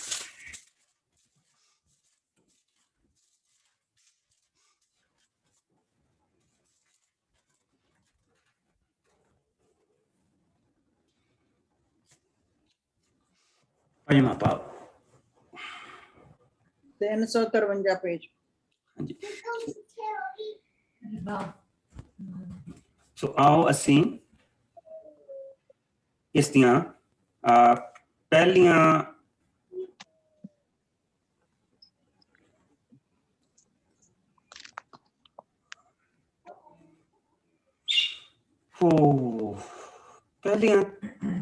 ਪਹਿਲੀਆਂ 3 ਆਇਤਾਂ ਅਸੀਂ ਦੇਖਦੇ ਹਾਂ, 2 ਦੇਖਦੇ ਹਾਂ। ਹਾਂਜੀ ਹਾਂਜੀ ਠੀਕ। ਚਾਨਣ ਵਿੱਚ ਰਹਿਣਾ, ਤੁਸੀਂ ਪਰਮੇਸ਼ਰ ਦੀ ਸੰਤਾਨ ਹੋ ਅਤੇ ਉਹ ਤੁਹਾਨੂੰ ਪਿਆਰ ਕਰਦਾ ਹੈ, ਇਸ ਲਈ ਤੁਸੀਂ ਉਸ ਦੀ ਤਰ੍ਹਾਂ ਬਣਨ ਦੀ ਕੋਸ਼ਿਸ਼ ਕਰੋ। ਪਿਆਰ ਵਾਲਾ ਜੀਵਨ ਗੁਜ਼ਾਰੋ ਜਿਸ ਤਰ੍ਹਾਂ ਮਸੀਹ ਨੇ ਸਾਨੂੰ ਪਿਆਰ ਕੀਤਾ ਅਤੇ ਆਪਣੇ ਆਪ ਨੂੰ ਇੱਕ ਸੁਗੰਧ ਬਲੀ ਦੇ ਤੌਰ ਤੇ ਸਾਡੇ ਵਾਸਤੇ ਪਰਮੇਸ਼ਰ ਦੇ ਸਾਹਮਣੇ ਚੜਾ ਦਿੱਤਾ। ਸੋ ਇਹ ਸੁਗੰਧ ਬਲੀ ਆ। ਔਰ ਜਿਸਲੇ ਮਸਾਇਆ ਆਇਆ, ਜਿਸਲੇ ਮਸੀਹਾ ਆਇਆ, ਉਹਨੇ once for all ਸਾਡੇ ਸਾਰਿਆਂ ਦੇ ਲਈ ਆਪਣੇ ਆਪ ਨੂੰ ਸੁਗੰਧ ਬਲੀ ਦੇ ਤੌਰ ਤੇ ਪਰਮੇਸ਼ਰ ਨੂੰ ਚੜਾਤਾ। ਔਰ ਉਹ ਬਲੀ ਜਿਹੜੀ ਸੀ, ਉਹ ਬੰਦ ਦਰਵਾਜ਼ਾ ਉਸ ਬਲੀ ਨੇ ਖੋਲਿਆ। ਉਸ ਬਲੀ ਦੇ ਨਾਲ ਸਾਨੂੰ ਸਭ ਨੂੰ ਬਰਕਤ ਮਿਲੀ। ਅਸੀਂ ਦੁਨੀਆ ਜੋ ਪ੍ਰਭੂ ਦੇ ਯਹੂਦੀਆਂ ਦੇ ਵਿੱਚ ਨਹੀਂ ਵੀ ਪੈਦਾ ਹੋਏ ਸੀ, ਉਸਨੇ ਸਾਰੀ ਦੁਨੀਆ ਦੇ ਲਈ ਦਰਵਾਜ਼ਾ ਖੋਲਤਾ। ਇੱਕ ਸੁਗੰਧ ਬਲੀ ਜੋ ਪ੍ਰਭੂ ਦੇ ਸਾਹਮਣੇ ਚੜਾਈ ਗਈ, ਔਰ ਮਸੀਹ ਨੇ ਆਪਣੇ ਆਪ ਨੂੰ ਸਾਡੇ ਲਈ ਇੱਕ ਸੁਗੰਧ ਬਲੀ ਦੀ ਤੌਰ ਤੇ ਉਸਨੇ ਚੜਾ ਦਿੱਤਾ। ਸੋ ਇਸ ਕਰਕੇ ਇੱਥੇ ਇਹ ਸਾਰੀਆਂ ਬਲੀਆਂ ਅਸੀਂ ਦੇਖਦੇ ਪਏ ਹਾਂ, ਔਰ ਇਹ ਸਾਰੀਆਂ ਬਲੀਆਂ ਜਿਹੜੀਆਂ ਅਸੀਂ ਇੱਥੇ ਦੇਖਦੇ ਪਏ ਹਾਂ, ਇਹ ਪ੍ਰਭੂ ਯਿਸੂ ਮਸੀਹ ਦੇ ਵਿੱਚ ਪੂਰੀਆਂ ਹੁੰਦੀਆਂ ਪਈਆਂ। ਔਰ ਪ੍ਰਭੂ ਯਿਸੂ ਮਸੀਹ ਨੇ ਇਹ ਬਲੀ, ਜਿਸ ਤਰ੍ਹਾਂ ਅਸੀਂ ਪਹਿਲਾਂ ਦੇਖਿਆ ਸੀਗਾ ਕਿ ਹਾਲੋਕਾਸਟ ਬਲੀ ਜਿਹੜੀ ਅਸੀਂ ਦੇਖੀ ਸੀ, ਜਿਹੜੀ ਸਾਰੀ ਦੀ ਸਾਰੀ ਜਿਹੜੀ ਬਲੀ ਆ ਉਹ ਉਸਨੂੰ ਵੇਦੀ ਤੇ ਚੜਾ ਦਿੱਤਾ ਜਾਂਦਾ, ਕੋਈ ਚੀਜ਼ ਨਹੀਂ ਰੱਖੀ ਜਾਂਦੀ। ਔਰ ਜਿਹੜੇ ਅੰਗ ਸਾਫ਼ ਕਰਨੇ ਹੁੰਦੇ ਉਹਨਾਂ ਨੂੰ ਸਾਫ਼ ਕਰਕੇ ਉਹਨਾਂ ਨੂੰ ਵੀ ਚੜਾ ਦਿੱਤਾ ਜਾਂਦਾ। ਔਰ ਸੰਪੂਰਨ ਬਲੀ। ਔਰ ਪ੍ਰਭੂ ਨੇ ਕਿਹਾ ਕਿ ਉਸ ਦੀ ਸੁਗੰਧ ਮੈਨੂੰ ਬਹੁਤ ਪਸੰਦ ਹੈ। ਕਿਉਂ? ਉਹ ਕਿਸ ਚੀਜ਼ ਨੂੰ ਦੇਖ, ਕਿਸ ਚੀਜ਼ ਦਾ ਸਾਨੂੰ ਤਿਆਰੀ ਕਿਸ ਚੀਜ਼ ਦੀ ਹੋ ਰਹੀ ਸੀ? ਪ੍ਰਭੂ ਯਿਸੂ ਮਸੀਹ ਦੀ। ਇਹਨਾਂ ਸਾਰੀਆਂ ਚੀਜ਼ਾਂ ਦੇ ਵਿੱਚ ਤਿਆਰੀ ਪ੍ਰਭੂ ਯਿਸੂ ਮਸੀਹ ਦੀ ਹੋ ਰਹੀ ਸੀ। ਸੋ ਜੇ ਕੋਈ ਅਮੀਰ ਆ ਤੇ ਉਹਦੇ ਲਈ ਵੀ ਸੁਗੰਧ ਬਲੀ ਇੱਕੋ ਹੀ ਆ, ਪ੍ਰਭੂ ਯਿਸੂ। ਜੇ ਉਹ ਬਲਦ ਲੈ ਕੇ ਆ ਰਿਹਾ ਤੇ ਉਹ ਜਿਹੜੀ ਸੰਪੂਰਨਤਾ ਆ ਉਹ ਪ੍ਰਭੂ ਯਿਸੂ ਮਸੀਹ ਦੇ ਵਿੱਚ ਹੀ। ਪਰ ਜੇ ਕੋਈ ਇੰਨਾ ਗਰੀਬ ਆ ਕਿ ਉਹ ਆਟੇ ਦੀ ਮੁੱਠ ਹੀ ਲਿਆ ਸਕਦਾ ਵਿਚਾਰਾ, ਔਰ ਸ਼ਾਇਦ ਉਹਦੇ ਕੋ ਉਹੀ ਮੁੱਠ ਹੋਵੇ। ਜੇ ਕੋਈ ਇੰਨਾ ਗਰੀਬ ਆ ਤੇ ਪ੍ਰਭੂ ਨੇ ਕਿਹਾ ਕਿ ਇਹ ਮੇਰੇ ਲਈ ਅਤ ਪਵਿੱਤਰ ਠਹਿਰੇਗੀ। ਸਿਰਫ ਅੰਨ ਦੀਆਂ ਬਲੀਆਂ ਦੇ ਵਿੱਚ ਇਹ 2 ਵਾਰੀ ਕਿਹਾ ਗਿਆ, ਇਹ 2 ਵਾਰੀ ਕਿਹਾ ਗਿਆ। ਸੋ ਹਰ ਇੱਕ ਦੇ ਲਈ ਸੇਮ ਦਰਵਾਜ਼ਾ ਖੁੱਲਾ ਪ੍ਰਭੂ ਦੇ ਘਰ ਦਾ, ਚਾਹੇ ਕੋਈ ਅਮੀਰ ਆ ਤੇ ਚਾਹੇ ਕੋਈ ਗਰੀਬ ਆ। ਕਿਸੇ ਦੇ ਨਾਲ ਕੋਈ ਭੇਦਭਾਵ ਨਹੀਂ ਕੀਤਾ ਜਾਂਦਾ। ਇਸ ਪ੍ਰਭੂ ਦੇ ਵਚਨ ਦੇ ਵਿੱਚ ਅਸੀਂ ਇਹ ਚੀਜ਼ਾਂ ਦੇਖਦੇ ਪਏ ਹਾਂ। ਹੁਣ ਥੋੜੀ ਜਿਹੀ ਇਸਨੇ ਕਰਵਟ ਲੈਣੀ, ਅਸੀਂ ਇਹ ਦੇਖਣਾ ਕਿ ਹੁਣ ਪ੍ਰਭੂ ਨੇ ਜਿਹੜੀਆਂ ਪ੍ਰਭੂ ਨੇ ਜੋ ਕੁਛ ਉਹਨਾਂ ਨੂੰ ਬਖਸ਼ਿਆ, ਜੋ ਕੁਛ ਉਹਨਾਂ ਨੂੰ ਦਿੱਤਾ, ਹੁਣ ਪ੍ਰਭੂ ਨੇ ਉਹਨਾਂ ਦੇ ਵਿੱਚੋਂ ਫਲ ਕਹਿਣਾ ਕਿ ਤੁਸੀਂ ਪਹਿਲਾ ਫਲ ਲੈ ਕੇ ਆਉਣਾ। ਸੋ ਯਾਦ ਰੱਖੋ, ਮੇਰੇ ਨਾਲ 11ਵੀਂ ਆਇਤ ਦੇ ਵਿੱਚ ਆ ਜਾਓ। ਯਾਦ ਰੱਖੋ, ਤੁਹਾਡੀ ਅਨਾਜ ਦੀ ਕੋਈ ਵੀ ਭੇਂਟ ਖਮੀਰ ਪਾ ਕੇ ਨਾ ਬਣਾਈ ਹੋਵੇ। ਤੁਸੀਂ ਕਦੀ ਵੀ ਆਪਣੀ ਅਨਾਜ ਦੀ ਭੇਂਟ ਦੇ ਵਿੱਚ ਖਮੀਰ ਜਾਂ ਸ਼ਹਿਦ ਮਿਲਾ ਕੇ ਅੱਗ ਦੇ ਦੁਆਰਾ ਪ੍ਰਭੂ ਦੇ ਘਰ ਨਾ ਲੈ ਕੇ ਆਉਣਾ, ਕਿਉਂਕਿ ਸ਼ਹਿਦ ਆਪਣੇ ਆਪ ਚ ਖਮੀਰ ਆ। ਸੋ ਸ਼ਹਿਦ ਤੇ ਖਮੀਰਾ ਜਿਹੜਾ ਉਹ ਇੱਕੋ ਜਿਹਾ ਕੰਮ ਕਰਦਾ ਹੈ। ਸੋ ਨਹੀਂ ਆਉਣਾ। ਔਰ ਤੁਸੀਂ ਆਪਣੀ ਫਸਲ ਦਾ ਪਹਿਲਾ ਫਲ ਭੇਂਟ ਦੇ ਲਈ ਪ੍ਰਭੂ ਦੇ ਅੱਗੇ ਜ਼ਰੂਰ ਚੜਾਉਣਾ, ਪਰ ਉਸ ਨੂੰ ਵੇਦੀ ਉੱਤੇ ਅੱਗ ਦੇ ਨਾਲ ਸਾੜਨਾ। ਤੁਸੀਂ ਆਪਣੀ ਹਰ ਅਨਾਜ ਦੀ ਭੇਂਟ ਦੇ ਵਿੱਚ ਲੂਣ ਮਿਲਾਉਣਾ, ਕਿਉਂਕਿ ਲੂਣ ਤੁਹਾਡੇ ਅਤੇ ਪਰਮੇਸ਼ਰ ਦੇ ਵਿੱਚ ਹੋਏ ਨੇਮ ਦਾ ਚਿੰਨ੍ਹ ਹੈ। ਸੋ ਜਿਸ ਤਰ੍ਹਾਂ ਅਸੀਂ ਦੇਖਿਆ ਸੀ ਕਿ ਅਸੀਂ ਸ਼ਬਦ ਯੂਜ਼ ਕੀਤਾ ਸੀ ਅੱਜ ਸ਼ੁਰੂ ਹੋਣ ਤੋਂ ਪਹਿਲਾਂ, ਉਹ ਸੀ ਨਮਕ ਹਰਾਮ ਹੋਣ ਦਾ। ਸੋ ਪ੍ਰਭੂ ਸਾਡੇ ਕੋਲੋਂ ਕਿਉਂ ਨਮਕ ਮੰਗਦਾ ਪਿਆ? ਕਿਉਂਕਿ ਉਸਨੇ ਸਾਡੇ ਨਾਲ ਵਫਾਦਾਰ ਹੋਣਾ। ਉਸਨੇ ਇਸ ਨਮਕ ਦੀ ਭੇਟ ਨੂੰ ਹਮੇਸ਼ਾ ਯਾਦ ਰੱਖਣਾ। ਔਰ ਨਮਕ ਇੰਨਾ ਅਬੰਡੈਂਟ ਆ ਕਿ ਹਰ ਕੋਈ ਬੰਦਾ ਲੈ ਕੇ ਜਾ ਸਕਦਾ। ਸੋ ਪ੍ਰਭੂ ਨੇ ਇਸ ਅਨਾਜ ਦੀ ਭੇਂਟ ਦੇ ਨਾਲ ਉਹ ਜਿਹੜਾ ਨੇਮ ਬੰਨਿਆ, ਉਹ ਨੇਮ ਅਤ ਪਵਿੱਤਰ ਆ ਉਹਦੇ ਲਈ। ਦੈਟਸ ਵਾਟ ਇਹ ਚੀਜ਼ ਸਾਨੂੰ ਇਹਨਾਂ ਬਲੀਆਂ ਦੇ ਵਿੱਚ ਦਿਖਾਈਆਂ ਜਾਂਦੀਆਂ। ਸੋ ਉਸਨੇ ਕਿਹਾ ਤੁਸੀਂ ਆਪਣੀ ਅਨਾਜ ਦੀ ਭੇਂਟ ਦੇ ਵਿੱਚ ਲੂਣ ਮਿਲਾਉਣਾ, ਕਿਉਂਕਿ ਲੂਣ ਤੁਹਾਡੇ ਅਤੇ ਪਰਮੇਸ਼ਰ ਦੇ ਵਿਚਕਾਰ ਨੇਮ ਦਾ ਚਿੰਨ੍ਹ ਹੈ। ਤੁਸੀਂ ਆਪਣੀ ਫਸਲ ਦੀ ਪਹਿਲੀ ਫਲ ਦੀ ਭੇਂਟ ਦੇ ਰੂਪ ਦੇ ਵਿੱਚ ਪ੍ਰਭੂ ਦੇ ਅੱਗੇ ਚੜਾਓ। ਉਹ ਸਿੱਟਿਆਂ ਦੇ ਵਿੱਚੋਂ ਕੱਢ ਕੇ ਭੁੰਨੇ ਹੋਏ ਜਾਂ ਦਲੇ ਹੋਏ ਦਾਣਿਆਂ ਦੀ ਹੋਵੇ। ਤੁਸੀਂ ਇਸ ਉੱਤੇ ਤੇਲ ਅਤੇ ਧੂਪ ਛਿੜਕਣਾ, ਕਿਉਂਕਿ ਇਹ ਪ੍ਰਭੂ ਦੇ ਲਈ ਅਨਾਜ ਦੀ ਭੇਂਟ ਹੈ। ਪੁਰੋਹਿਤ ਇਸ ਭੇਂਟ ਦਾ ਕੁਝ ਹਿੱਸਾ ਚਿੰਨ੍ਹ ਦੇ ਤੌਰ ਤੇ ਵੇਦੀ ਤੇ ਸਾੜੇਗਾ, ਕਿਉਂਕਿ ਇਹ ਪ੍ਰਭੂ ਦੇ ਲਈ ਅੱਗ ਦੁਆਰਾ ਭੇਂਟ ਹੋਵੇਗੀ। ਸੋ ਹੁਣ ਫਸਲ ਦਾ ਸਮਾਂ ਆ। ਕਿਉਂ ਪ੍ਰਭੂ ਨੇ ਪਹਿਲੀ ਫਸਲ ਦਾ ਪਹਿਲਾ ਹਿੱਸਾ ਮੰਗਦਾ ਪਿਆ? ਉਹ ਇਹ ਸ਼ੁਕਰਗੁਜ਼ਾਰੀ ਆ ਕਿ ਪ੍ਰਭੂ ਮੈਂ ਇਸ ਧਰਤੀ ਨੂੰ ਵਾਹਿਆ ਸੀ ਔਰ ਇਸ ਧਰਤੀ ਦੇ ਵਿੱਚ ਇੱਕ ਦਾਣਾ ਬੀਜਿਆ ਸੀ, ਔਰ ਉਸ ਤੋਂ ਬਾਅਦ ਨਾ ਤਾਂ ਮੈਂ ਉਹਨੂੰ ਉਗਾਇਆ, ਨਾ ਮੈਂ ਉਹਨੂੰ ਵਧਾਇਆ, ਔਰ ਨਾ ਉਹਨੂੰ ਮੈਂ ਸਿੱਟੇ ਲਾਏ ਤੇ ਨਾ ਉਹਦੇ ਵਿੱਚ ਦਾਣੇ ਪਾਏ, ਔਰ ਨਾ ਮੈਂ ਉਹਦੇ ਤੇ ਮੀਂਹ ਭਰਾਇਆ, ਨਾ ਉਹਦੇ ਤੇ ਮੈਂ ਧੁੱਪ ਲਿਆਂਦੀ। ਇਹ ਸਭ ਕੁਝ ਤੂੰ ਕੀਤਾ। ਇਸ ਫਸਲ ਨੂੰ ਇੱਥੇ ਤੱਕ ਲੈ ਕੇ ਆਉਣ ਵਾਲਾ ਤੂੰ ਆ। ਤੂੰ ਇਸ ਨੂੰ ਟਿੱਡੀ ਦਲ ਤੋਂ ਬਚਾਇਆ, ਤੂੰ ਇਸ ਨੂੰ ਬਹੁਤ ਸਾਰੀਆਂ ਬਿਮਾਰੀਆਂ ਤੋਂ ਬਚਾਇਆ। ਸੋ ਉਹ ਸਾਰੀਆਂ ਸ਼ੁਕਰਗੁਜ਼ਾਰੀਆਂ ਇਕੱਠੀਆਂ ਹੋਈਆਂ ਆ। ਲੇਕਿਨ ਉਸ ਤੋਂ ਬਾਅਦ ਵੀ ਮੁਸੀਬਤ ਹੈਗੀ ਆ। ਹੁਣ ਫਸਲ ਖੜੀ ਆ, ਔਰ ਅਸੀਂ ਕਿੰਨੀ ਵਾਰੀ ਆਪਣੇ ਇੰਡੀਆ ਦੇ ਵਿੱਚ ਦੇਖਦੇ ਹੁੰਦੇ ਸੀਗੇ ਕਿ ਕਣਕ ਦੀ ਫਸਲ ਵੱਢਣ ਵਾਲੀ ਵਾਢੀ ਹੋ ਗਈ ਆ, ਸ਼ੁਰੂ ਹੋ ਗਈ ਆ, ਤੇ ਮੀਂਹ ਪੈਣੇ ਵੀ ਸ਼ੁਰੂ ਹੋ ਗਏ। ਔਰ ਮੀਂਹ ਨੇ ਜਿਹੜੇ ਸੀਗੇ ਉਹ ਨਾ ਉਹ ਸੁੱਕੇ ਤੇ ਨਾ ਉਹਦੇ ਵਿੱਚੋਂ ਅਸੀਂ ਦਾਣੇ ਕੱਢੀਏ। ਕਈ ਵਾਰੀ ਫਸਲਾਂ ਖਰਾਬ ਹੋ ਜਾਂਦੀਆਂ ਸੀਗੀਆਂ।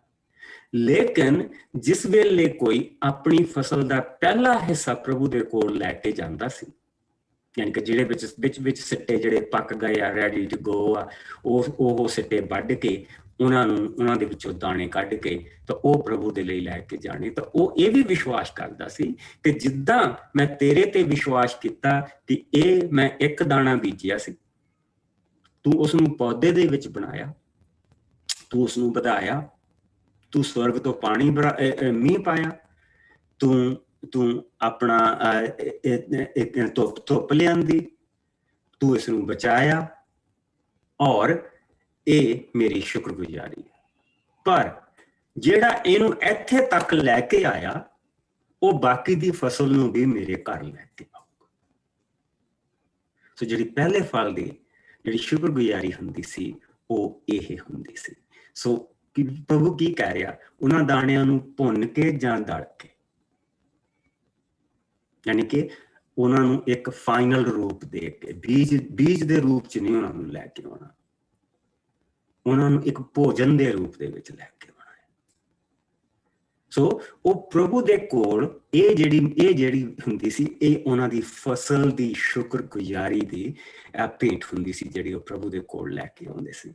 ਸੋ ਪੁਰੋਹਿਤ ਉਸ ਦੇ ਵਿੱਚੋਂ, ਜਿੱਥੇ ਉਹਨਾਂ ਨੇ ਧੂਫ ਤੇ ਨਮਕ ਰੱਖਿਆ ਹੁੰਦਾ ਸੀ, ਉਸ ਦੇ ਵਿੱਚੋਂ ਉਹ ਇੱਕ ਮੁੱਠ ਭਰਦਾ ਸੀ ਔਰ ਉਸ ਨੂੰ ਵੇਦੀ ਤੇ ਚੜਾ ਦਿੰਦਾ ਸੀ। ਔਰ ਇਹ ਪਹਿਲੇ ਫਲ ਦੀ ਜਿਹੜੀ ਵੇਦੀ ਦੇ ਉੱਤੇ ਚੜਾਈ ਜਾਂਦੀ ਸੀ, ਇਹ ਪ੍ਰਭੂ ਨੂੰ ਸਵੀਕਾਰ ਹੁੰਦੀ ਸੀ।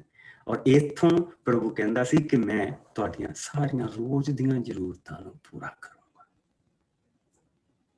ਸੋ ਇਸ ਕਰਕੇ ਜਿਸ ਲਈ ਸਾਨੂੰ ਦੁਆ ਕਰਨੀ ਸਿਖਾਈ ਗਈ, ਤਾਂ ਸਾਨੂੰ ਰੋਜ਼ ਦੀ ਰੋਟੀ ਦੇ, ਯਾਨੀ ਕਿ ਭਰੋਸਾ ਪ੍ਰਭੂ ਦੇ ਉੱਤੇ ਆ।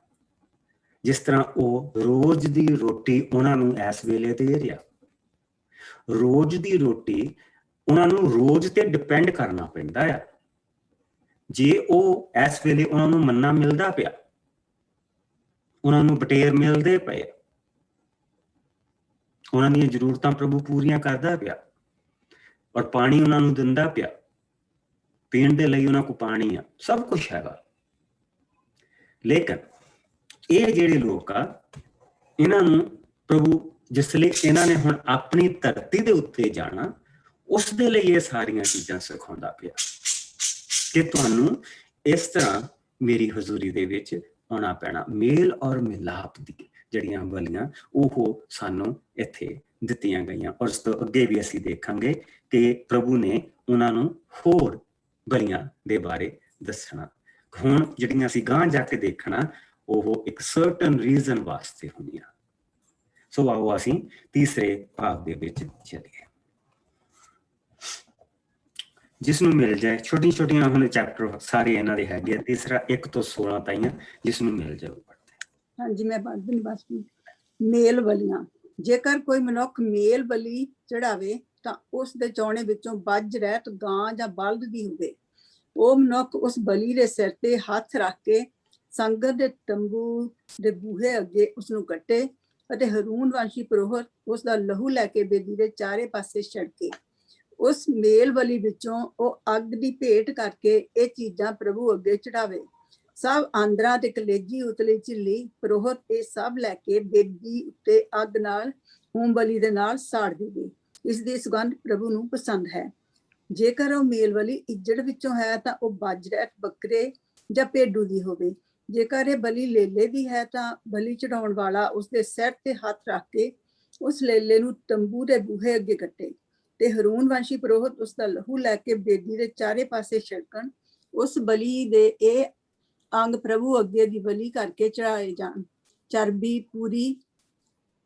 ਪੂਰੀ ਪੂਛ, ਆਂਦਰਾਂ, ਉਤਲੀ ਸਾਰੀ ਚਰਬੀ, ਦੋਵੇਂ ਗੁਰਦੇ, ਉਹਨਾਂ ਉਤਲੀ ਚਰਬੀ ਸਮੇਤ, ਅਤੇ ਕਲੇਜੇ, ਉਤਲੀ ਝਿੱਲੀ, ਇਹ ਸਭ ਚੀਜ਼ਾਂ ਪੁਰੋਹਿਤ ਭੋਜ ਦੀ ਭੇਟ ਕਰਕੇ ਪ੍ਰਭੂ ਦੇ ਅੱਗੇ ਬੇਦੀ ਉੱਤੇ ਸਾੜੇ। ਜੇਕਰ ਇਹ ਬਲੀ ਬੱਕਰੇ ਦੀ ਹੈ ਤਾਂ ਬਲੀ ਚੜਾਉਣ ਵਾਲਾ ਉਸਦੇ ਸਿਰ ਤੇ ਹੱਥ ਰੱਖ ਕੇ ਉਸ ਬੱਕਰੇ ਨੂੰ ਤੰਬੂ ਦੇ ਬੂਹੇ ਅੱਗੇ ਕੱਟੇ, ਤੇ ਹਰੂਨ ਵੰਸ਼ੀ ਪੁਰੋਹਿਤ ਉਸ ਦਾ ਲਹੂ ਲੈ ਕੇ ਬੇਦੀ ਦੇ ਚਾਰੇ ਪਾਸੇ ਛਿੜਕਣ। ਉਸ ਦੇ ਇਹ ਅੰਗ ਪ੍ਰਭੂ ਅੱਗੇ ਅੱਗ ਦੀ ਬਲੀ ਕਰਕੇ ਚੜਾਏ ਜਾਣ। ਸਭ ਆਂਦਰਾਂ, ਉਹਨਾਂ ਉਤਲੀ ਸਾਰੀ ਚਰਬੀ ਸਮੇਤ, ਦੋਵੇਂ ਗੁਰਦੇ, ਉਹਨਾਂ ਉਤਲੀ ਚਰਬੀ, ਤੇ ਕਲੇਜੇ, ਉਤਲੀ ਝਿੱਲੀ, ਸਭ ਚਰਬੀ ਪ੍ਰਭੂ ਦੀ ਹੈ। ਇਸ ਲਈ ਇਹ ਸਭ ਚੀਜ਼ਾਂ ਪੁਰੋਹਿਤ ਭੋਜ ਦੀ ਭੇਟ ਕਰਕੇ ਪ੍ਰਭੂ ਦੇ ਅੱਗੇ ਬੇਦੀ ਦੇ ਉੱਤੇ ਸਾੜੇ, ਕਿਉਂਕਿ ਇਸ ਦੀ ਸੁਗੰਧ ਪ੍ਰਭੂ ਨੂੰ ਪਸੰਦ ਹੈ। ਪਰ ਤੁਹਾਡੇ ਵਿੱਚੋਂ ਕੋਈ ਮਨੁੱਖ ਬਲੀ ਦਾ ਲਹੂ ਨਾ ਖਾਏ। ਇਹ ਇਜ਼ਰਾਈਲ ਦੇ ਪੀੜ੍ਹੀਓਂ ਪੀੜ੍ਹੀ ਇੱਕ ਵਿਧੀ ਕਰਕੇ ਮੰਨਣ। ਆਮੀਨ। ਹੁਣ ਅਸੀਂ ਇੱਥੇ ਦੇਖਦੇ ਪਏ, ਤੁਸੀਂ ਇੱਕ ਚੀਜ਼ ਇੱਥੇ ਦੇਖਿਆ, ਕਿਉਂਕਿ ਇਹ ਵੀ ਹੁਣ ਉਹ ਆਟੇ ਵਾਲੀਆਂ ਬੇਦੀਆਂ ਦੇ ਵਿੱਚ ਆ ਜਾਂਦੀ ਹੈ। ਇਸ ਦੇ ਵਿੱਚ ਲਹੂ, ਇਹ ਉਹ ਮੇਲ ਦੀ ਮਿਲਾਪ ਦੀ ਬਲੀ ਆ ਜਿਸ ਦੇ ਵਿੱਚ ਲਹੂ ਆ। ਜਿਹੜਾ ਅਸੀਂ ਪਿੱਛੇ ਦੇਖ ਕੇ ਆਏ ਹਾਂ ਮਿਲਾਪ ਦੀਆਂ ਬਲੀਆਂ, ਉਹਨਾਂ ਦੇ ਵਿੱਚ ਲਹੂ ਨਹੀਂ ਪ੍ਰਭੂ ਨੇ ਮੰਗਿਆ। ਉਹਨਾਂ ਦੇ ਵਿੱਚ ਉਸਨੇ ਅਨਾਜ ਦੀਆਂ ਬਲੀਆਂ ਉਹ ਲੈ ਕੇ ਆਏ ਆ। ਅਨਾਜ ਦੀ, ਤੇਲ ਦੀ, ਲੂਣ ਦੀ ਔਰ ਸੁਗੰਧ ਬਲੀਆਂ ਜਿਹੜੀਆਂ ਸੀ ਉਹ ਉਸ ਦੀਆਂ ਸੀਗੀਆਂ। ਔਰ ਉਸਦੇ ਵਿੱਚ ਜਿਹੜਾ ਬਚਿਆ ਹੋਇਆ ਹਿੱਸਾ ਸੀ ਉਹ ਬਹੁਤ ਦਾ ਹੁੰਦਾ ਸੀ। ਹੁਣ ਜਿਹੜਾ ਇੱਥੇ ਅਸੀਂ ਦੇਖਦੇ ਪਏ ਹਾਂ, ਤੁਸੀਂ ਦੇਖੋ ਕਿ ਕਿਹੜੀ ਚੀਜ਼ ਪ੍ਰਭੂ ਦੇ ਅੱਗੇ ਬਲੀ ਚੜਾਈ ਜਾਂਦੀ ਪਈ।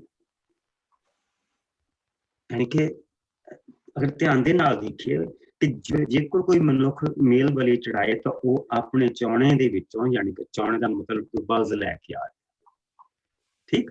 ਸੋ ਆਪਣੇ ਚੌਣੇ ਦੇ ਵਿੱਚੋਂ ਬੱਝ ਰਹਿਤ ਗਾਂ ਜਾਂ ਬਲਦ ਦੀ ਹੋਵੇ, ਉਹ ਮਨੁੱਖ ਬਲੀ ਦੇ ਉੱਪਰ ਸਿਰ ਤੇ ਹੱਥ ਰੱਖ ਕੇ ਸੰਗਤ ਦੇ ਤੰਬੂ ਦੇ ਬੂਹੇ ਤੇ ਉਸ ਨੂੰ ਕੱਟੇ।